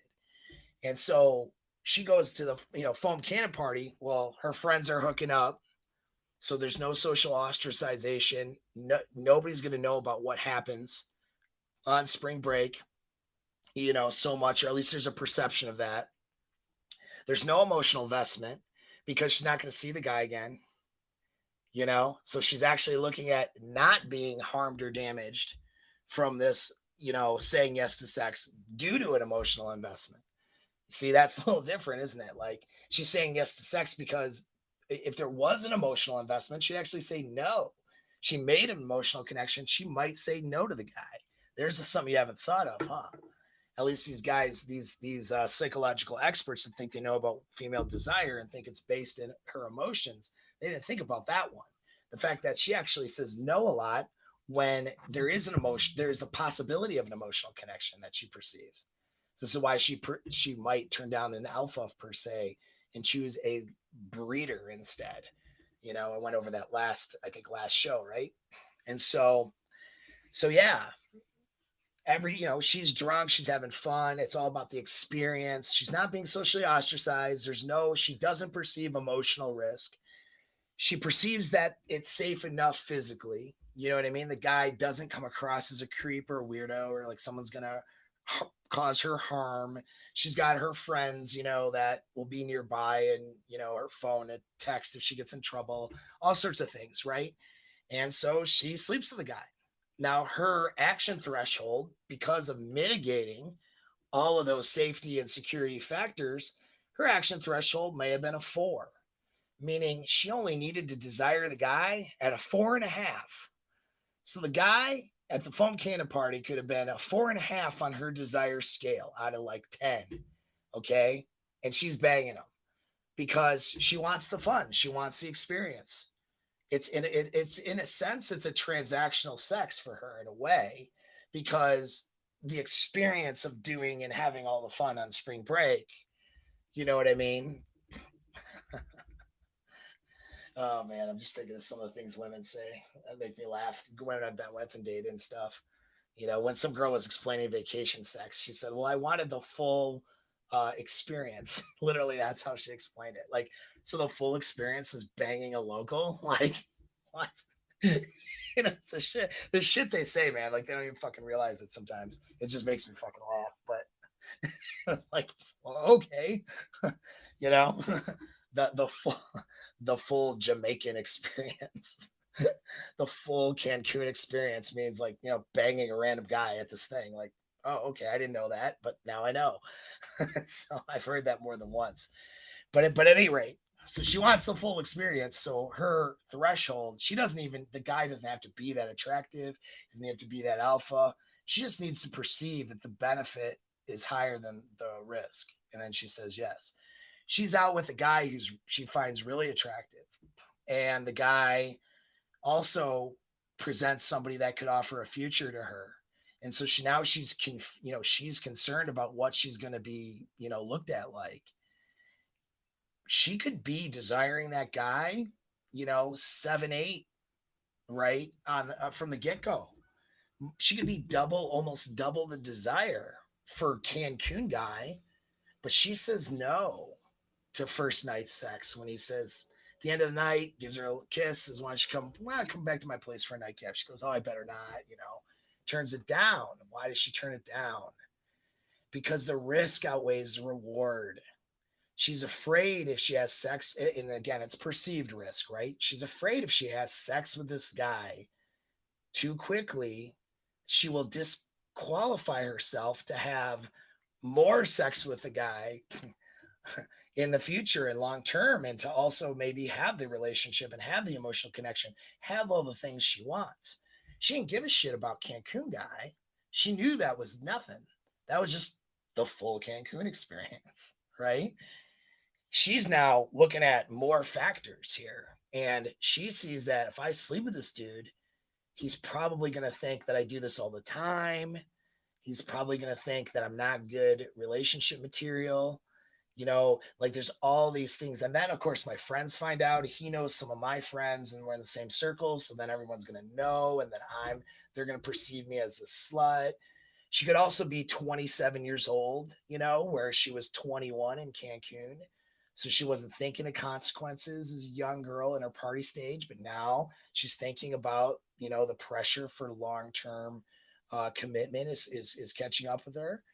You see the differences there. So she perceives the risk is much higher. So even though the desire is almost double, Cancun foam party guy, the action threshold is much higher as well, meaning her action threshold might be a 9 out of 10, meaning that this guy would really have to bust through a lot of barriers and, you know what I mean? And for her to be so aroused that she breaks that rule. And maybe most guys are just not going to do that for her. He's could be someone that she extremely desires, but her action threshold is just too high on a first date. Maybe it drops a little on a second date, and then the third date isn't even a date. She just comes over and has sex with them.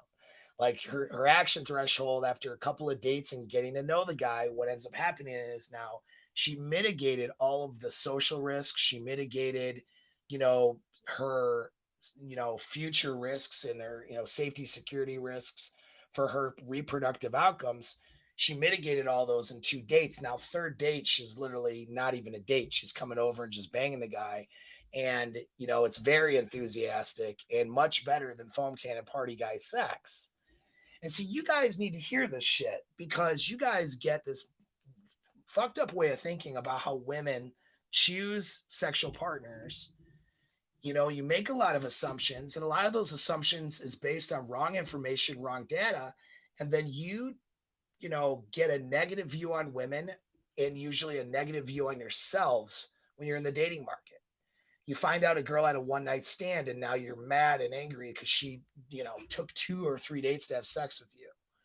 And you think, oh, well, I'm not the alpha. She desired the other guy better.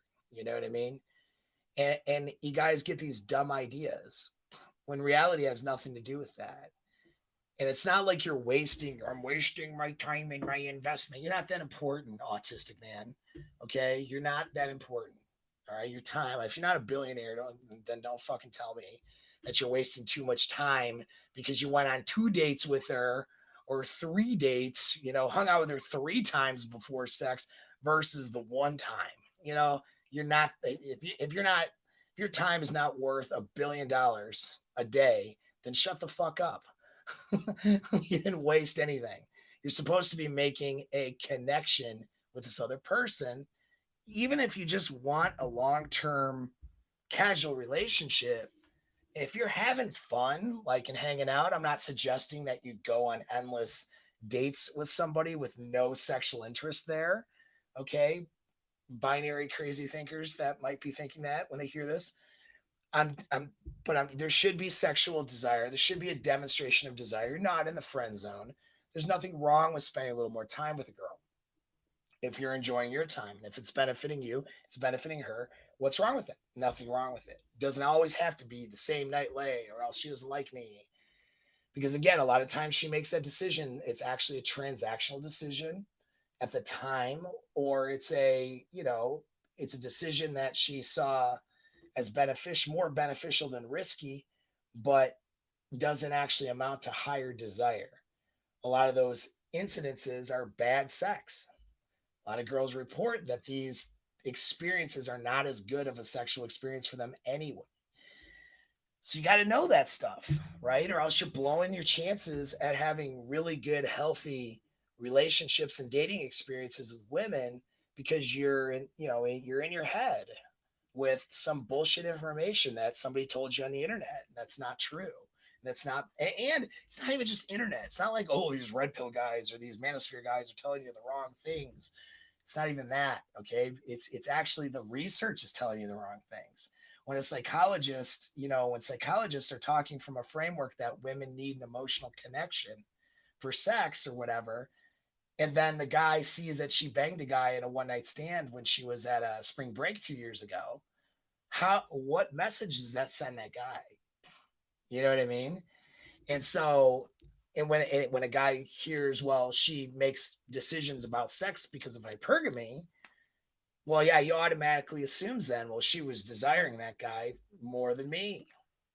It's not true. Okay.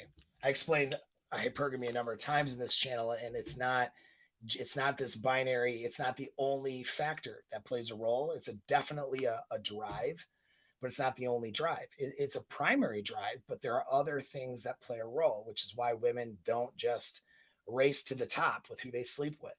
And even kind of the main proponent of the idea of hypergamy through red pill circles, like Rollo Tomasi, he would agree with that. He's not saying that women will just leave you for, the better guy every single time. That's your interpretation.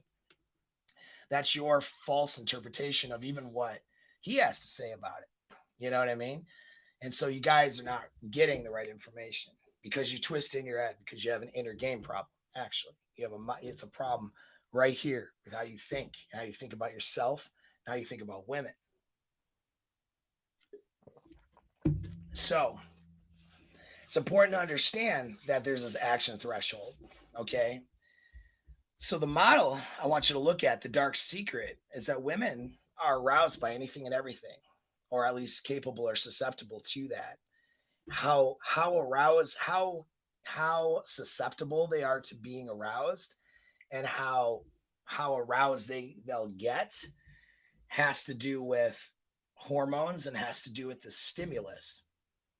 So when you stimulate arousal in a woman, that can cause her to go from 0 to 100. All right. It was always present. It was always there. But that stimulation is what'll get it. And women will get sexually stimulated by a number of different things that she associates, that she has a mental association with sex that may or may not be something she's even consciously aware of. And this is how your game can help you. Having that sexual undertone when you talk to a girl can put her in a sexual framework, even without talking about sex or sending the dick pic, or going from, hey, so what's your work schedule like, to how about I blankety blank blank, and then to some, erotic banter out of nowhere with nothing in between, it's like, no, you can have a sexual undertone without even talking about sex. And then when you do decide to take the leap from indirect or a little bit more covert to overt, whether it's in the beginning or whether it's at some point later in the interaction, being descriptive and being able to tell a story, and being able to build. I mean, you know what porn for women is? Porn is actually literotica or literature. It's writing, not so much the watching porn, although women do watch porn a lot more now than they used to, but women will read it. Okay. Women want to be seduced in their mind. And even when women watch porn nowadays, they're actually getting into their minds and imagination with the porn that they're watching. The porn acts as a stimulus for their imagination, right? And to go down that rabbit hole. Whereas guys are just being visually stimulated by what's going on, which is why there's a reason porn is, I believe, and the research seems to demonstrate, but it's really more work needs to be done. But it seems that porn is more detrimental to a guy. Excessive use, we'll say, of porn is not good for a guy, whereas it seems to be not as bad for women. Okay, so that's just another little side note. For those reasons, because of how their desire is. But yeah, they don't require an emotional connection for desire and arousal. They're always susceptible to it. It's constantly running in their background, right? And they talk about evolutionary reasons for that. I mean, women being less able to protect themselves and usually, having sex forced on them more often, and a vaginal tear or some of these things could mean death back in a time when infection could kill you and different things like that. I mean, the ability to get aroused enough to self-lubricate, is an advantage, an evolutionary advantage. And so that's the ability to adapt. In other words, their arousal is just there, and they adapt that arousal to different scenarios, because they could be with tribe number one, and then their tribe gets killed, and now they have to mate switch to the new tribe, right? And if they can't play along and pair off with the men in the new tribe that just killed off her old husband or whatever, or the old guy she was bonded with, she can't mate switch like that. Well, then she's probably going to be dead, right? So it's evolutionarily beneficial for a woman to be able to mate switch, to have arousal for different things. So again, her arousal is always operating. It's just waiting for you to ignite it in the right way. And you igniting it, her susceptibility will have to do with some things out of your control, which will be her hormones mainly, and also her moods. Okay. Like if she's not in a good mood, that's not going to be always the best, depending. But she's always susceptible to being aroused. It has nothing to do with the emotional connection. And it's really a matter of mitigating safety and security in her mind, and risk and reward. Okay. So that action threshold comes down when the risk for sex becomes less, and as the desire goes up, the reward for sex becomes more. And that's the model you guys need to look at if you want to understand how women desire men, and how women desire sexually at all, and how women make sexual decisions. Understand that model, not the false model of they need an emotional connection. Because the danger of the false model is now you're going to start to wonder and question yourself when you're looking at girls who are having sex with guys with no emotional connection. You're going to wonder about that. You're going to judge women for that behavior, like it's not natural, like that makes her some sort of a slut or some sort of a terrible person, when it's not exactly true. That just makes her a girl. It's how they're all wired for that. Okay. Now the frequency of those decisions and stuff, maybe that's a different story, but the desires for certain things, you're going to end up being judgmental when you shouldn't be. If you think that a woman has to have this emotional connection, you're going to question yourself, your own self-esteem, when you're not getting those same responses, that somebody else got, and you're going to do it based on false information. That's not good. It's going to ruin your mental frame for having any kind of, sexual relationship with this person.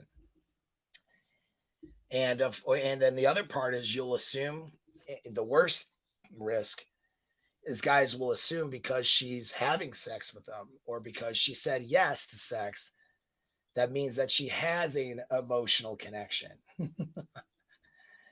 And that's when guys who lead with the commitment, they bang a girl, and then all of a sudden they're texting her too much and trying to keep her and get in a relationship framework, and the girl's not in a relationship framework. The guy's thinking, wait, I thought she was a good girl, and I thought she needed an emotional connection for sex. I mean, you may not think of it overtly like this, but his thought process is, I thought she needed an emotional connection for sex. So why is it that she's, pulling away from me because I'm texting her too much after we had sex? Because her desire had nothing to do with an emotional connection with you. That's why. You've been told a lie, you see. And so hopefully you guys can see how this false framework really puts you in a mindset to fail, with women. Now, where does the emotional connection take place? And this is where I'll end my points and get to some questions. Is the emotional connection becomes important and takes place when after sex. So after sex, what happens is, especially, by the way, if she orgasms, okay, there is a evolutionary value to the orgasm. All right, which it has to do with her neurochemicals. So she experiences more pleasure during sex, and the pleasure she experiences creates a neurochemical bond. She associates that guy. If the sex is good, she associates him with the ability to create that pleasure. So when she gets horny again, she's going to seek him out more likely for repeat, you know, good time versus trying to seek out a stranger where she now has to go over that whole risk reward thing again. She's already proven with one guy, a partner, that the reward is greater than the risk, meaning she chooses to have sex with them. She actually has a good time during sex and the reward was greater.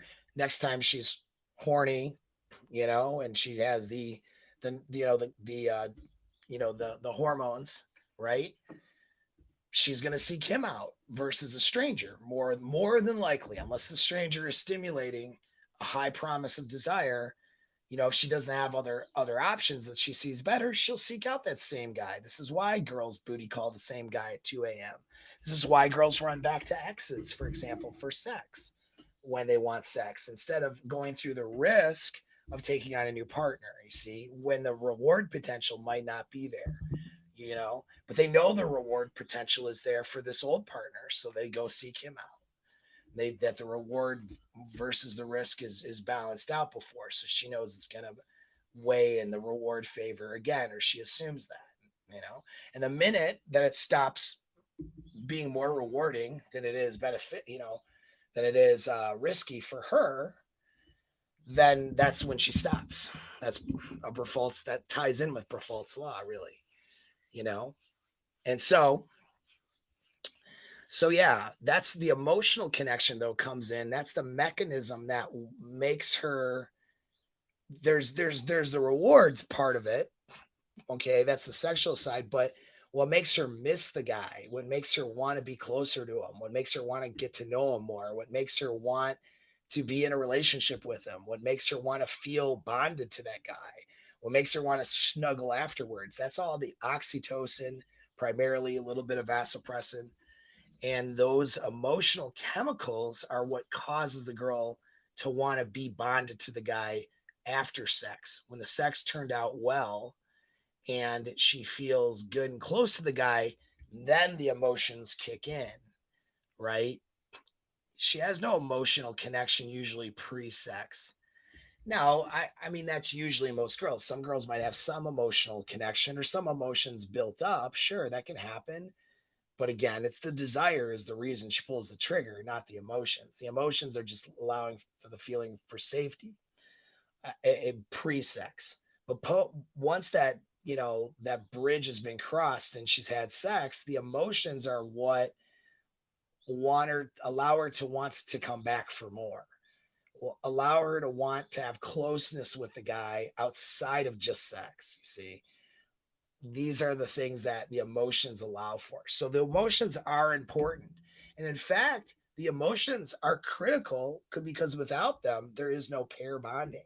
She won't be able to associate the emotions for getting her sexual needs met and the needs for her oxytocin needs met with a particular partner if she can't bond with those chemicals.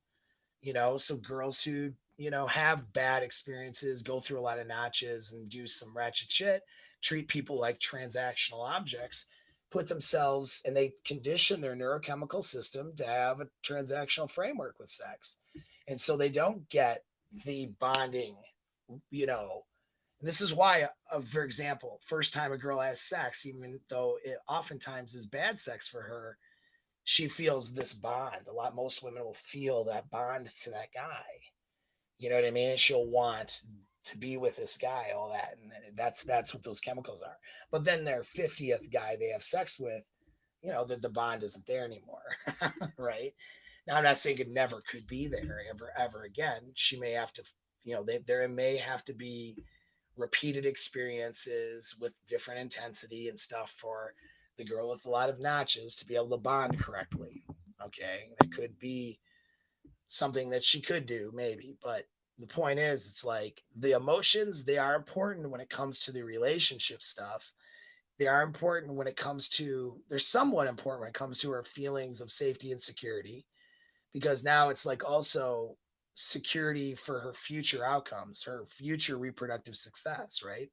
The emotions can be useful for that, but really they're more a bonding mechanism for post sex. Okay. And there's something that allows her to want to be closer to this guy and to want to like him, to want to, trust him, be with him or whatever. And some of those things can be built in the beginning. But if you build those emotions in the beginning without any sort of desire or sexual connection to follow or to be in conjunction, that's what the friend zone looks like. When she feels like she's got a really close feeling for a guy, but no sexual connection at all, that's a lot of safety and comfort with no desire. Not a good place to be, right? And so the model that is commonly accepted in sexual psychology is false and it's wrong. The emotional connection usually is something to bond you and her together after the experiences you have together, sexual as well as non sexual. It builds, okay? The desire is different. The desire is the ability to arouse her and have the perception of reward, sexual reward, reward for the, satisfying that arousal, intense, good feelings, good experience, right? The reward is greater than the risks.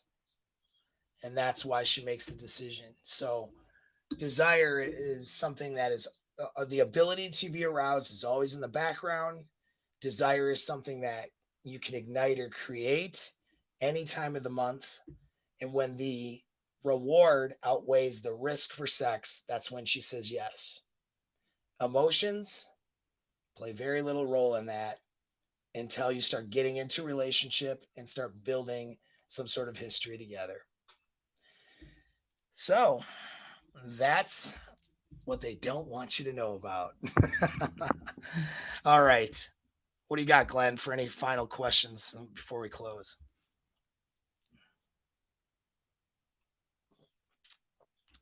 Yo, so we got a super chat in, and the question is from BEDADAYS, and he asks, in your experience, is a woman who makes a guy wait an indicator of low desire?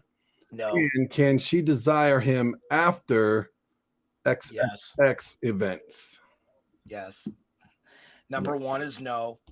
Not always. Sometimes it's an element of low desire, but a lot of times it's not. In my experience, it's generally not low desire.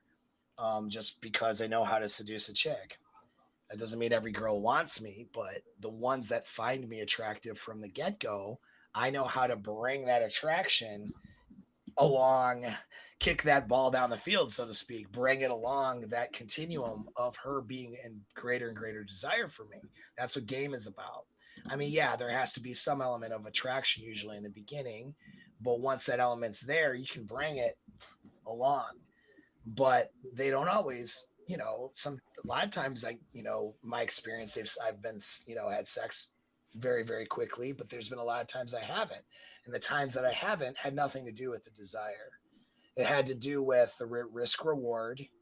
And they didn't want, they didn't want to, it was to have that risk outweigh the reward. They didn't want to, they actually oftentimes were in such high desire for me that they didn't want to ruin their long-term prospect of having more repeat encounters with me. You know what I mean? So that's oftentimes what it would be like.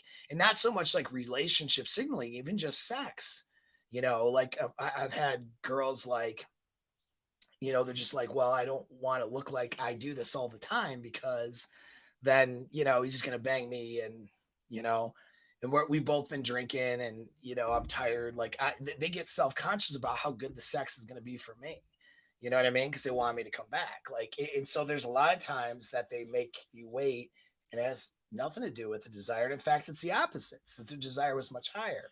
And that's why I wanted to present and really instill this model, because you walk away after she didn't really move it to sex thinking she didn't desire you, and you're wrong. Happens all the time. And the guys blow themselves out and they get this shitty mental framework with this girl. And they get, vindictive and butthurt and, oh, well, her notches and this, and she probably got banged by Chad or whatever, like to get all of this shitty mental stuff going on, and they blow it. And these poor girls are trying to just date guys that they think are good options, and these guys are, crying about it because she didn't bang him, she didn't touch his penis within the first hour. Like, Yeah, like, it kind of goes to the guys like expectations level too, don't you think? right? Well, exactly. They expect more than they actually are worth. Anyway, yeah, there's that. There's that, and that's maybe the desire thing. Now, the second part of the question is, like, listen, all you need to do, and this is why I tell guys all the time, it doesn't matter where you start, although it's nice to start ahead of the game, and you want to start as ahead of the game as you can, but it really, at the end of the day, where you start isn't nearly as important as where you end up. So some exactly. guys start off like she's not even that interested, barely notices the guy. But then he's able to get noticed. She's able to go, I don't know. He's kind of cute. And that builds into maybe hanging out a little bit, a date. Then she has some sex with him. And now let's say he's really good in the bedroom. Sexual experience is good. He's good at seduction. He's been in my year-long program, for example. This guy that wasn't maybe the genetic hell yes guy becomes the hell yes guy in like 2 months with the guy, of experiences with him. Then it doesn't matter. Like, it doesn't matter. Like, as long as when we talk about her being the best that you can do, I think I literally had to explain this in one of my closed Zoom calls with my group. I couldn't believe I had to explain it to me. I was like, how the fuck? You mean you don't understand this? When we talk about you have to be the best that she can do, that doesn't mean from the second you meet her. It doesn't even mean from the first sexual encounter. If it's just a casual partner, who gives a shit? Like, I hate to say it, you know what I mean? But you're trying too hard. Just have fun and, see it, whatever. You're not in a race or a competition with every body she slayed up until she got to you. Now, if you spend a few months casually with her and you're looking at her as a long-term mate, now you start to look at the data you've been collecting passively over the last few months, and you start to, and one of those, the pieces of data you're looking at is, does it seem like I'm her best at this point? That's when you really look at it. Am I like the guy that she really, really desires and would want to stick around with?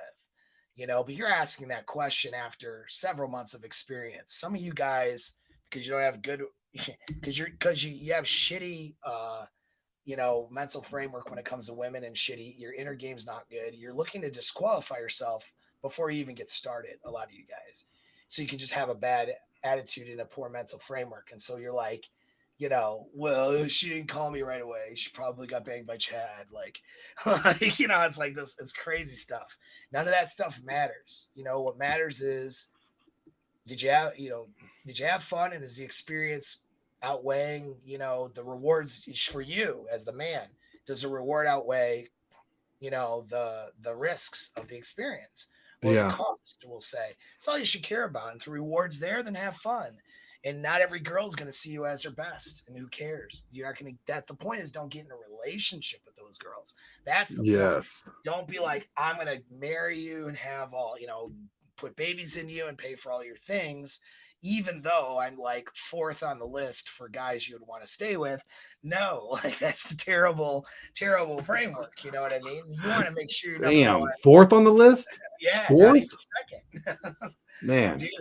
And that's what happens, though. A lot of these guys are just so happy to get a girl, and they've idealized them, and they've idealized. They pedestalize them.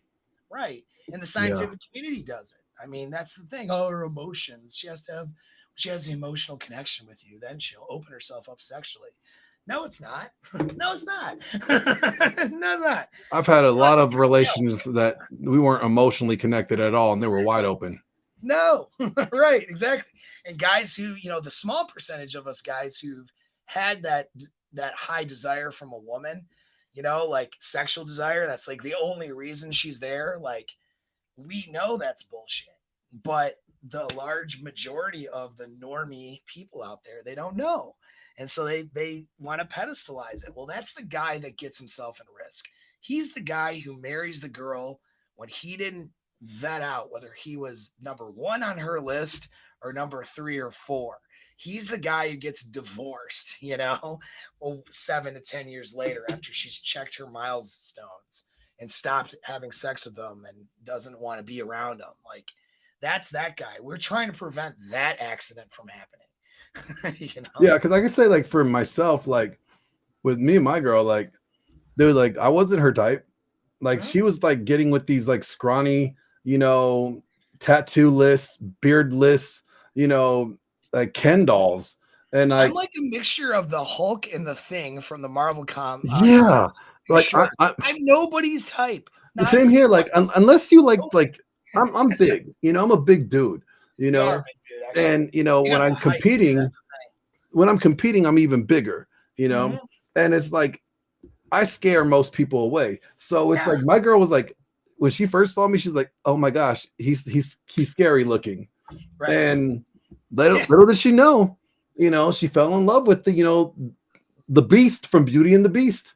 That's a fantasy. So there is some element of attraction, but the level of feeling, especially with social conditioning now, the feeling of danger or threat is much higher with a bigger dude. You know what I mean? And so and also, like, there's some genetic disadvantages that could be in play for being too large. You know what I mean? So, like, Oh yeah, and so exactly.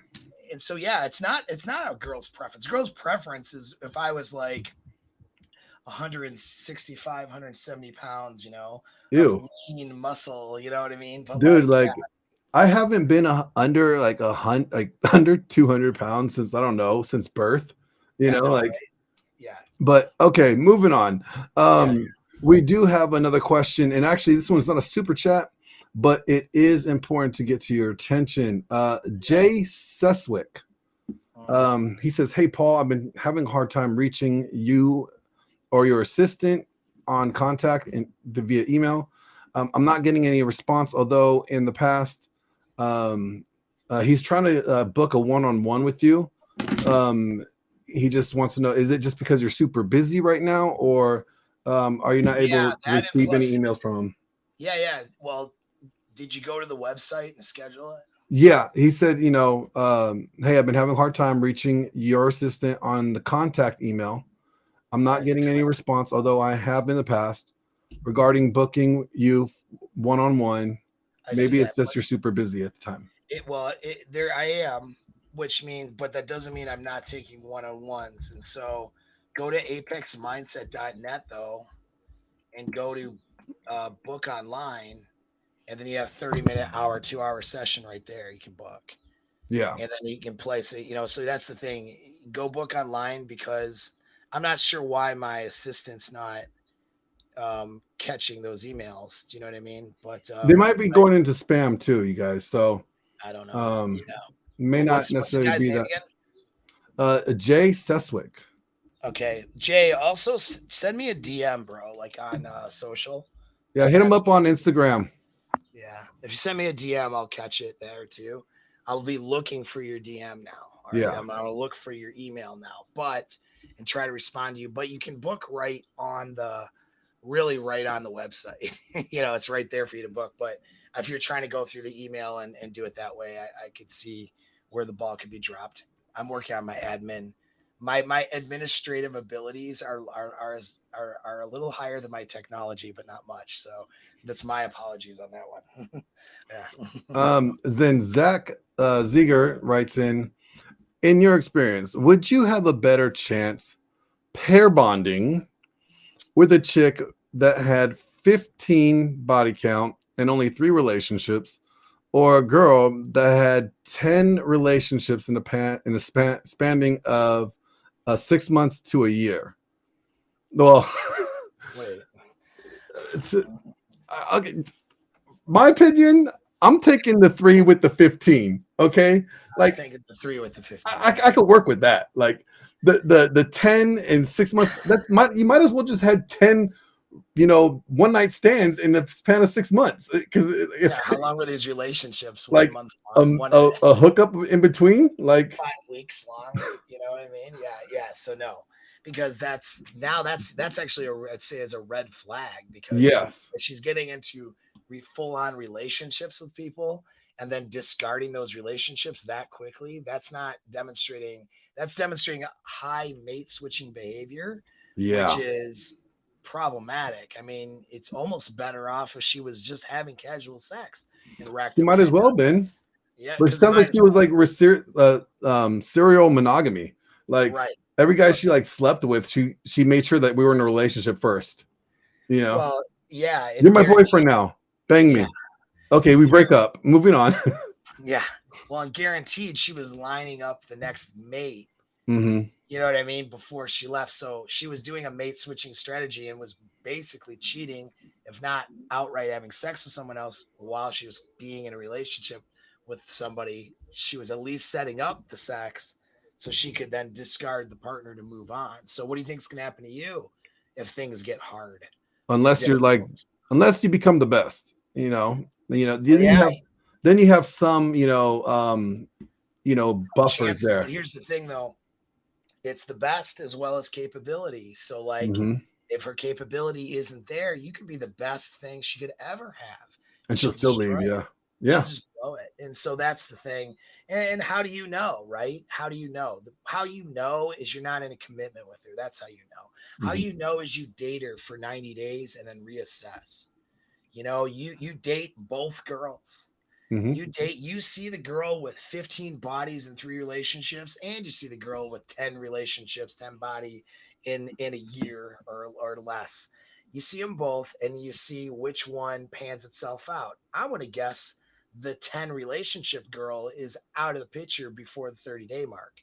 That's what I'm going to guess. And I'm going to guess you're more likely to have success with the 15 body, 3 relationship girl.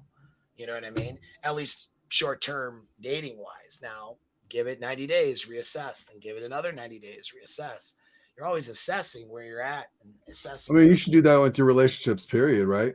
Wouldn't Right, you agree? 100%. Even in committed relationships, you just still always Always assess. reassess, be like, hey, things have been slipping off over here. What's been going on the past 90 days, type of thing, right? Yeah, yeah, and assessing yourself. Assessing. I mean, I get my primary focus is never my relationship. Yeah. Shouldn't be. So like, I have to pause what I'm doing, assess, and be like, shit, we haven't done A, B, and C in a while. Let's make that happen. Or, where she's feeling like this, so let's do this now. This weekend or whatever. You're always assessing. You're always having that awareness is so important. You know what I mean? Throughout the life of any relationship, whether it's new, casual, or whether it's 10 years into it. You know what I mean? For sure. But that's a funny question though. And then Mick KCM, he writes in, coworker likes me, but is extremely nervous. Question mark. I don't know if that was supposed to be a question mark or an exclamation point, but if she's nervous, make her feel Well, comfortable. why is she nervous? Yeah, That's what. Yeah, this is where the empathy comes in, exactly. and also like where skill set comes in. And part of game is being able to assess somebody, assess their motivations based on their behaviors, as well as down to their body language, tonality, and what they're choosing to talk about. What their selection is of things to talk about and how they communicate and all that stuff, their lifestyle, their everything down to their dress, sub communication as well as over communication. You should be able to assess why is she uncomfortable, and if you can't assess that, the reason why, because your skill set's not where it needs to be. Now, some of those times the skill set's not where it needs to be because your inner game is clouding you from that awareness. See, when you have these little things, people just don't get it. Like, it's so crazy to me how I struggle to explain it because people have no frame of reference when it comes to inner game and how important it is. Like, they're just like, oh yeah, like I assume my mind is straight because I don't know, because you don't have anxiety attacks every day or something. Like, listen, there's a difference between being optimal and being healthy. When I say inner game, I'm not like assuming you don't have a healthy mental, like you have, like you're mentally unhealthy. right? Or mentally, you have diagnosable conditions on the DSM and psychological problems that you need to fix. A lot of times you're mentally healthy, but you're not mentally optimal. So guys got to understand when I talk about inner game, and I need to do this more and make this differentiation.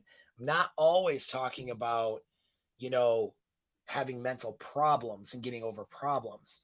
Most of the time, in fact, because most of my clients are people who are, we'll say, not held back by severe mental problems. If they were, they would be seeing usually seeing a psychiatrist or therapist for some of those diagnosable conditions.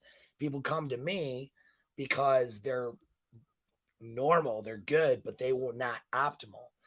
That's the difference. When your inner game is not optimal, right? You get your thoughts, behaviors, beliefs, emotional reactions get in the way of what you should be doing in your right behavior. You know what I mean?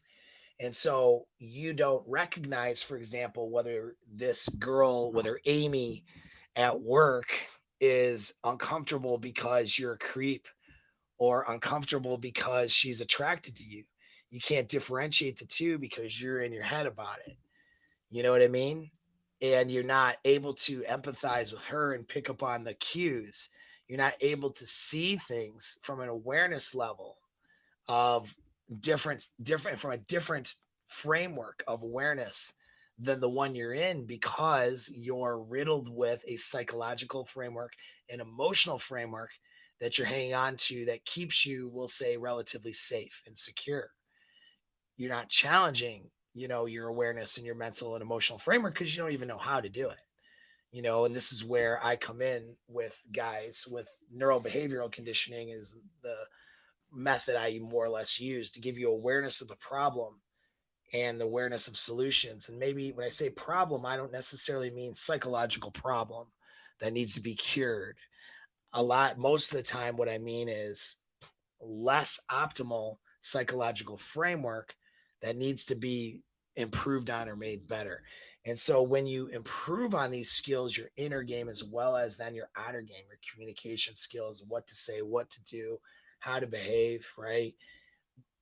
Then it's like now you know whether Amy is a little uncomfortable because she's attracted to you and she's afraid of that social judgment. She doesn't know where to go with it, and that you need to lead it in a direction, or whether she's uncomfortable with you because you're obsessed with her and she thinks you're a fucking creep. Like, and if she does think you're a creep and all that, then you'll know what to do about that instead of going and crying about it or getting angry and frustrated and upset and mad at her, right? Like, this is all up here.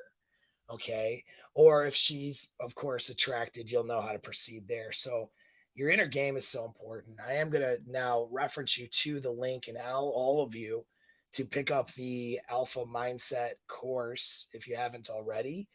If you're up for working with me for a year and working on these skills, both game and frame, and what to do in the actions as well as the inner game so you can optimize yourself mentally, that's what we do in my mastermind program. And you get the Alpha Mindset course as well as every other course, by the way, that I do in the year program for the entire cost of the program. So there's a free consult you can do with me or one of my staff to see if you qualify for that program. So click that link if you want to do a year, or you can just go to my products page on my website, you know, and go pick up the Alpha Mindset course and start working on your inner game. It's a lot less, less intense and less expensive. Either one is good. And of course, to answer you, if you do want to book me for an hour or so to work on some of these things, there is a link in my website. Okay, just go to apexmindset.net. You can book and schedule right from the website. So hopefully I won't have dropped the administrative ball on you if that's the case. Anyway, that's all I have to say about that. What else we got, Glenn? That's more super chats in. Let's see. Any other good questions? So all right, so this guy writes in, he goes, So the so-called pandering is an emotional connection you were talking about. The so-called pandering is emotional connection that you're talking about, or I don't know what you mean. What do you mean by pandering, guy? says the the so-called pandering is the emotional connection you're talking about. Who's pandering to who, though? Do you know what he means? I don't know. Yeah, I mean, Doc, because I hear about pandering to women, but I'm trying to connect what you mean by what he means by that. Like, do you mean so the guy pandering to women yeah, is the emotional connection he has, or that she. or the perception of emotional connection that she has? Is that what you mean? Like, I don't know. It doesn't give much of a reference. oh, maybe I'm trying to like. I feel like I'm decoding. I'm decoding. Terrible writing on No, chat. his writing is fine. But you know what I mean? Like that Yeah, but he doesn't give a lot of context to the question. So maybe he means like the pandering to No, women. okay. I think he may mean pair bonding.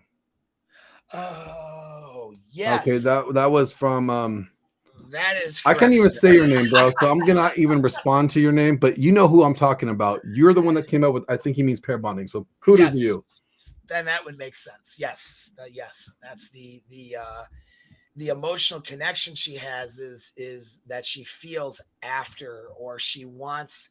And so by the way, some women who have an ability to pair bond and want to maintain that ability will suppress their desire and wait till some of those signs and some of that emotional connection starts to happen.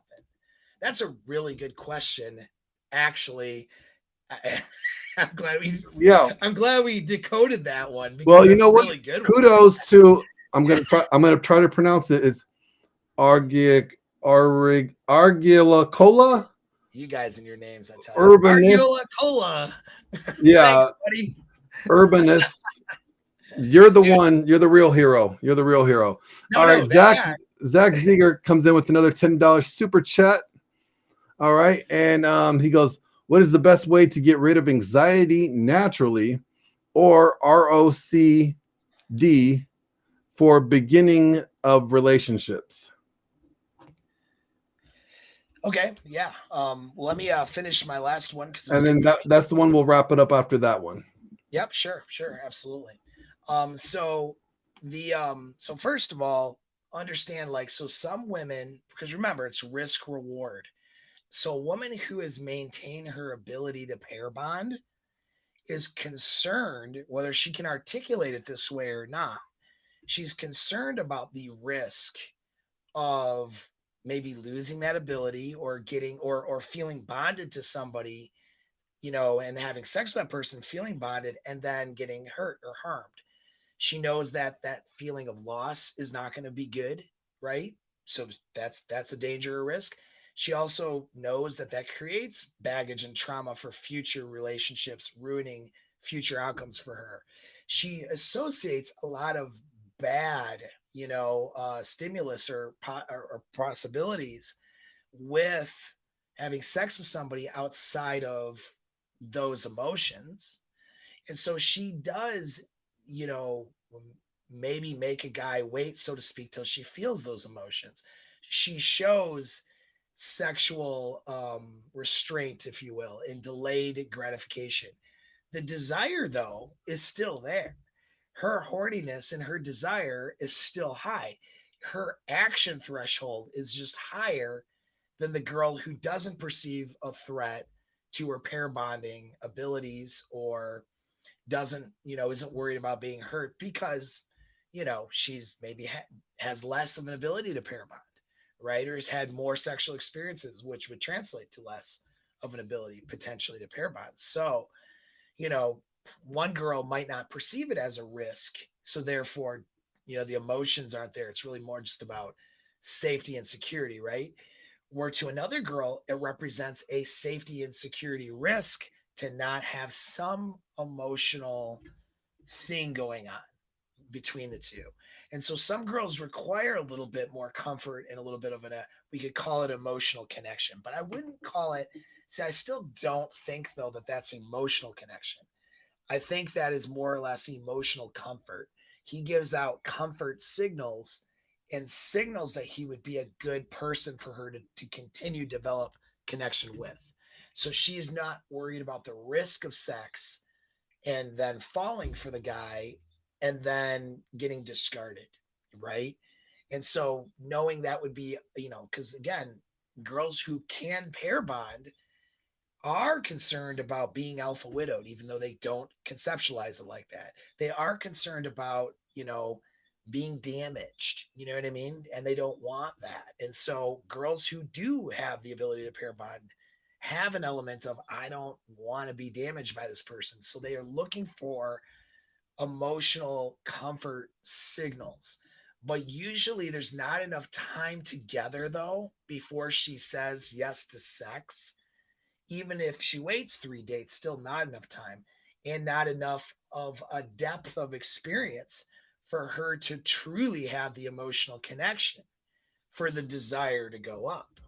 What actually happens is the restraint and the delaying of the gratification and delaying of sex is what causes her arousal and desire to go up and the threshold to come down. And the comfort signals are what allow for her to feel more comfortable and safe and secure to having sex. But there really isn't the emotional connection or oxytocin yet. They're still in the courting phase most of the time. There's some occasions where a girl's been like, there's very, very rare occasions where a girl has like a deep friendship with somebody.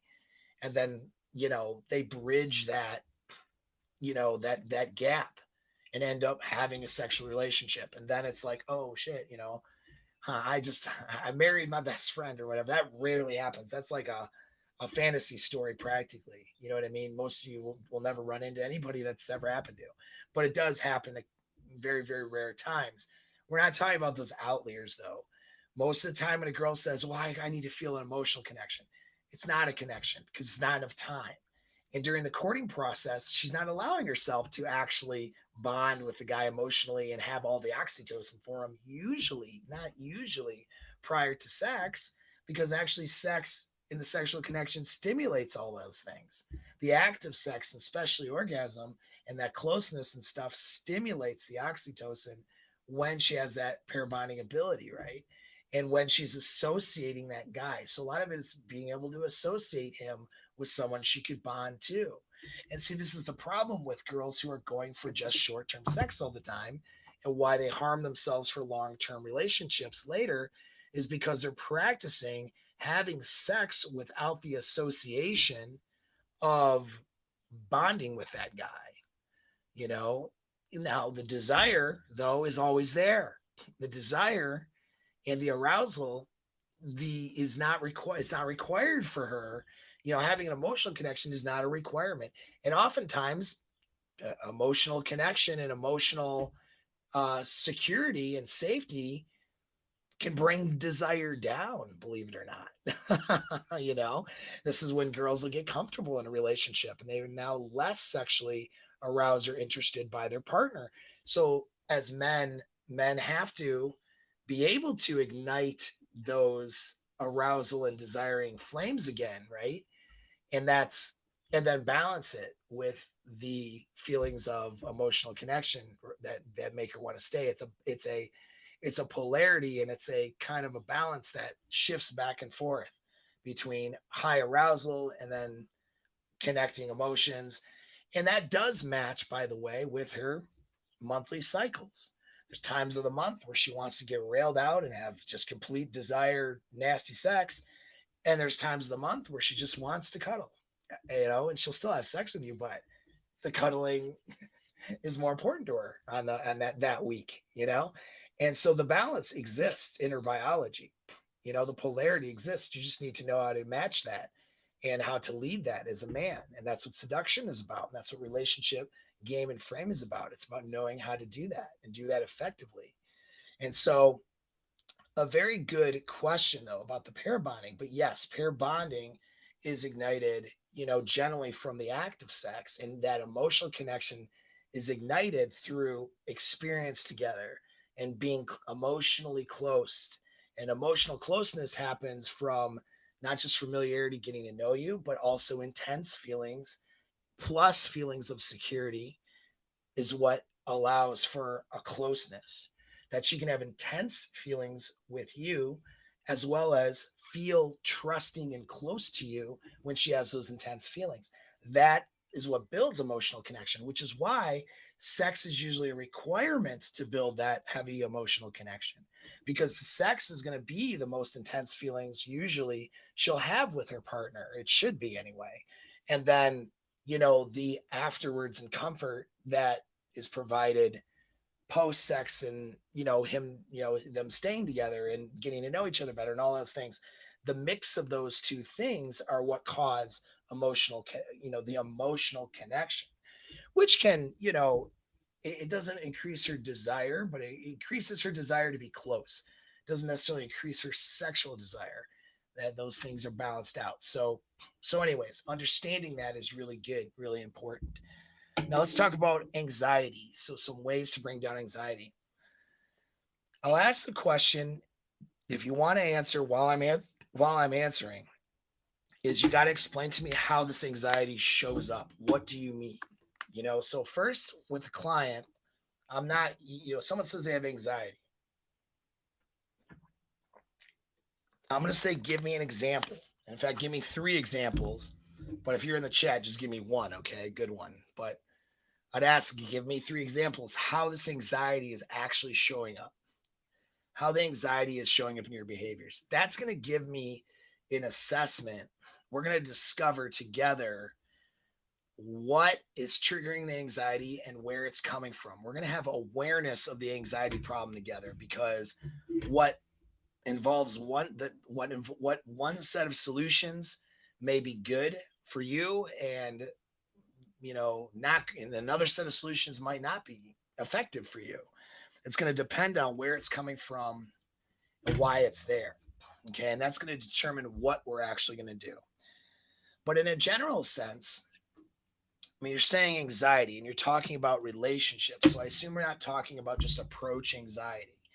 I assume we're also talking about anxiety where you're anxious about losing her, leaving her, and all of those things. Right. And so there's a number of things I'll have you do, because there's immediate action when you feel that, when you have a stimulus and then you feel like this anxious response, and then you want to respond in a way that's unproductive for your relationship and will cause you to lose frame. There's stuff we would do for the immediate action, and there's stuff we would do from post action in order to change your brain, okay, so that your brain no longer responds in an anxious state to that stimulus. And there's stuff that we would do, pre-action, so that you could recognize when those cues might happen. And then there's inner game work we would do to say, well, why are you anxious about this in the first place? Okay.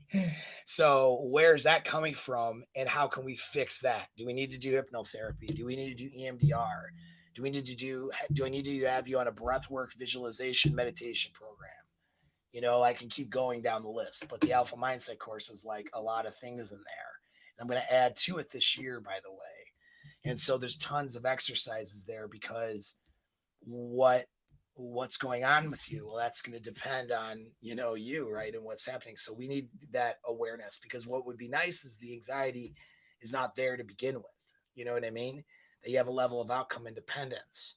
And when you see a threat, it's because it's a reasonable, and you understand that there's a threat there based on the evidence from a neutral mindset, and then you can respond accordingly. You have the mental framework of being okay with a loss. If it doesn't work out with this chick, you're going to be fine, right?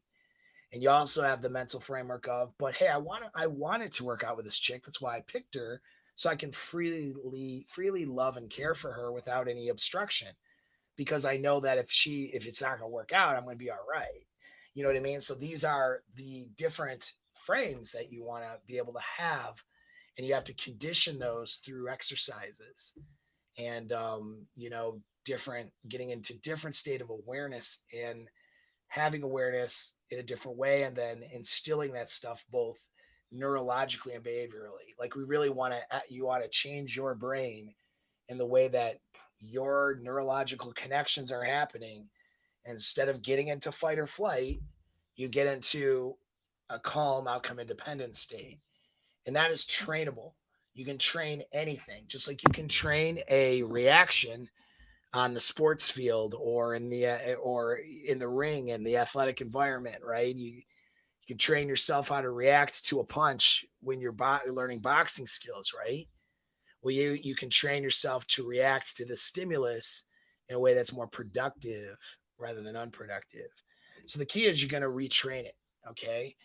Now I'll give you a simple exercise that won't require you booking a session or getting into a program. But I do recommend that you do some more work with me though. Okay. To get to the bottom of it. But a simple exercise is to challenge the anxiety, do what I call a belief challenge. So when some stimulus happens that makes that anxiety happen, makes the mind and you feel it really in the body move into a fight or flight. What you want to do is you want to be able to take what that thing is, not necessarily immediate, but later. So in the immediate that the thing is happening, you say to yourself, I'm going to let this go right now and I'm going to think about it later. All right. So when you have an anxious response, a lot of times not saying, I'm going to shut the fuck up and I'm going to think about it later, deal with it, and then decide how I want to proceed. That tactical pause, if you will, well, tactical pause is more of a pause, but that's more of that delay is a lifesaver. Where guys get themselves in trouble is they react and they react right in the moment. I've done it. I still will do it. And I'm a damn expert. So it happens. It can happen. But when you catch it, when you see that is going to happen and you catch it, you feel that anxious response. You ask yourself, is this life or death? Is this going to ruin like everything right now, this second? 99 out of 100, it's not life or death, and you can wait on it. Okay. Most of the time. In other words, you don't need to react to this thing that's making you super anxious about your relationship right now. Let's say she says something, right? And it stimulates a anxiety, and you want to start to ask questions about what she just said. And, it's got you in a mental framework of seeing her differently and wondering about her behavior, whatever, right? Let's say that's what it is. Do you need to address that right now? Like, if she's cheating on you, is that going to change because you freaked out on her? You know what I mean? If she's not cheating on you, what consequences freaking out gonna involve? It's gonna involve losing frame, right? Bad consequence. So maybe though she did say something disrespectful. Maybe she didn't though, and maybe it's your own perceptions. Like you really don't know yet, do you? And so you don't need to address it right then. Being able to shut your mouth, take a deep breath, and say to yourself in your head, I'm going to deal with this later, is a skill set. All right. You need to practice that. Doesn't take a lot of, sessions with me to be able to practice that. But yeah, because that's going to save you a ton of trouble. And then during your later time, when you have some time to think, right? You're not in it. You take the thing you're anxious about and you look at it, and you look at it from two different perspectives. What is the worst thing that could happen, or what is the worst thing that this could possibly mean for my outcome? What's the worst possible way of looking at it? I want you to look at the worst possible way of looking at it first, because that is that's where your mind is going to go. Your mind doesn't want to think about the best scenario. Your mind is sensing a threat. Anxiety is a sensation of there being a threat. So your mind is looking for the worst case.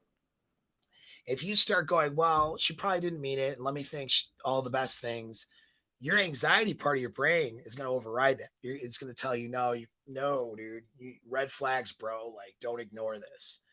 And some guys will successfully ignore their anxieties, but then it usually crops up in other ways that are damaging to them, even if it's just, being oblivious and ignoring the problems. But usually that also then entails putting less effort in the relationship too. So the guys that ignore and pretend like, oh yeah, like I'm sure it's fine, like they seem like they're super, emotionally self-controlled, but then they don't try and they don't do anything in a relationship that would involve too much effort.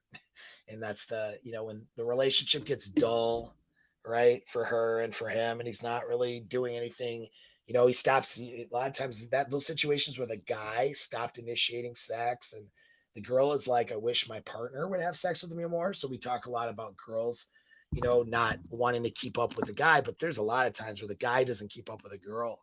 Guy's not wanting to have sex to the rate that the girl wants to, and the girl's initiating. Why does that happen? Well, that happens because, he ignored things that he's anxious about and stopped trying and became aloof, became more or less, dead inside in terms of his motivations, right?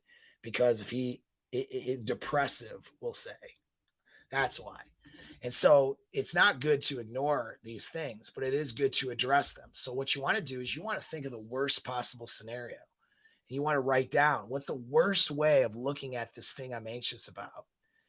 Now, as you write those things down, and I just use my notes in my phone, like you don't need to make this too complicated. But as you write these things down, some of the things are going to sound ridiculous and silly to you a lot of times. So a lot of times the thing that the guy's anxious about is not logical. He knows it. He's writing it down. It sounds stupid as he writes it. That's good. Okay. That's good. Because what you're now doing is you're making your mind, your conscious mind, aware of the things you're anxious about and how impractical they are. And your brain is a natural self-correcting, organ. Your brain is designed to correct itself, but it has to be aware that there's a problem. All right. And so you go through that and you figure out, okay, like that's what's the worst case. And then you want to look at the best case scenario to counter that. The best case scenario is usually not very realistic either. All right.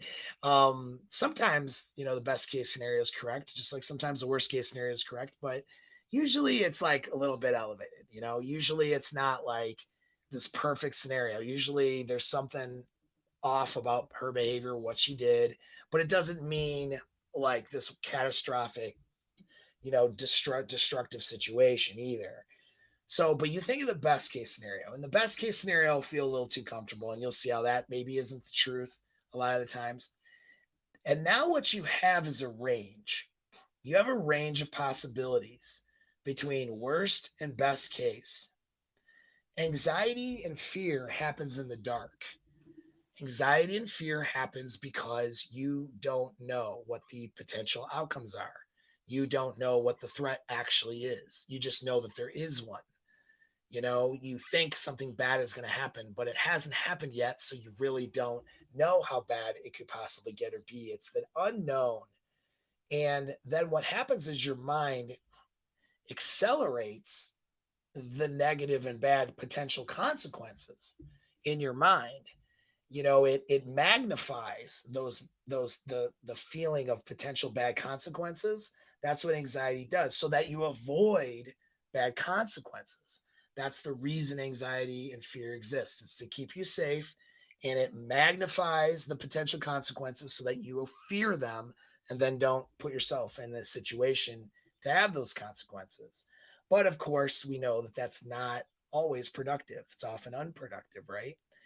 Maybe productive in a survival situation, but highly unproductive in a relationship situation. And so we want to make what's unknown known. Once you know, okay, it's between this worst case and best case scenario, now your mind can't just run with it with the bad consequences. If you are able to focus and recognize the range of potential bad or good consequences. And we're talking within the realm of physics and reality, right? Not something completely off the rails. So you have this range now. Just having that and having done this exercise, you had also action you can do. So not knowing what action you can take and feeling helpless and an inability to take action, that raises anxiety as well. Now you're taking action with this exercise. All that stuff will bring that anxiety down. And then from there, you can start to think more clearly. You don't want to be in a positive bias, and be completely wrong and screw yourself that way. But you don't want to be in a negative bias either, because that's even worse. You will really screw yourself even more if it's a negative bias. Positive bias, at least there's a possibility of it working out. A negative bias, there's almost no possibility. So you want to look at this thing that's making you anxious, and you want to look at it from a neutral mindset. That is a mindset of objectivity, okay? Because you've done this exercise of, best versus worst case scenario, that what's likely, what this thing that makes you anxious that she did or whatever, what it means is likely somewhere in the middle between these two things. And you can now more objectively, because the activity of doing this brings your anxiety down, you can now use your objectivity to figure out where it lands. And so then you figure out, okay, here's where the most likely scenario is, most likely where we're at. And now I can come up with an action plan to deal with it. Or maybe I don't need to deal with it at all. I just need to have that mental framework so that I don't lose my frame. Right. And so that right there is a golden exercise. All right. I talk about that in my alpha mindset course. It's a simple and golden,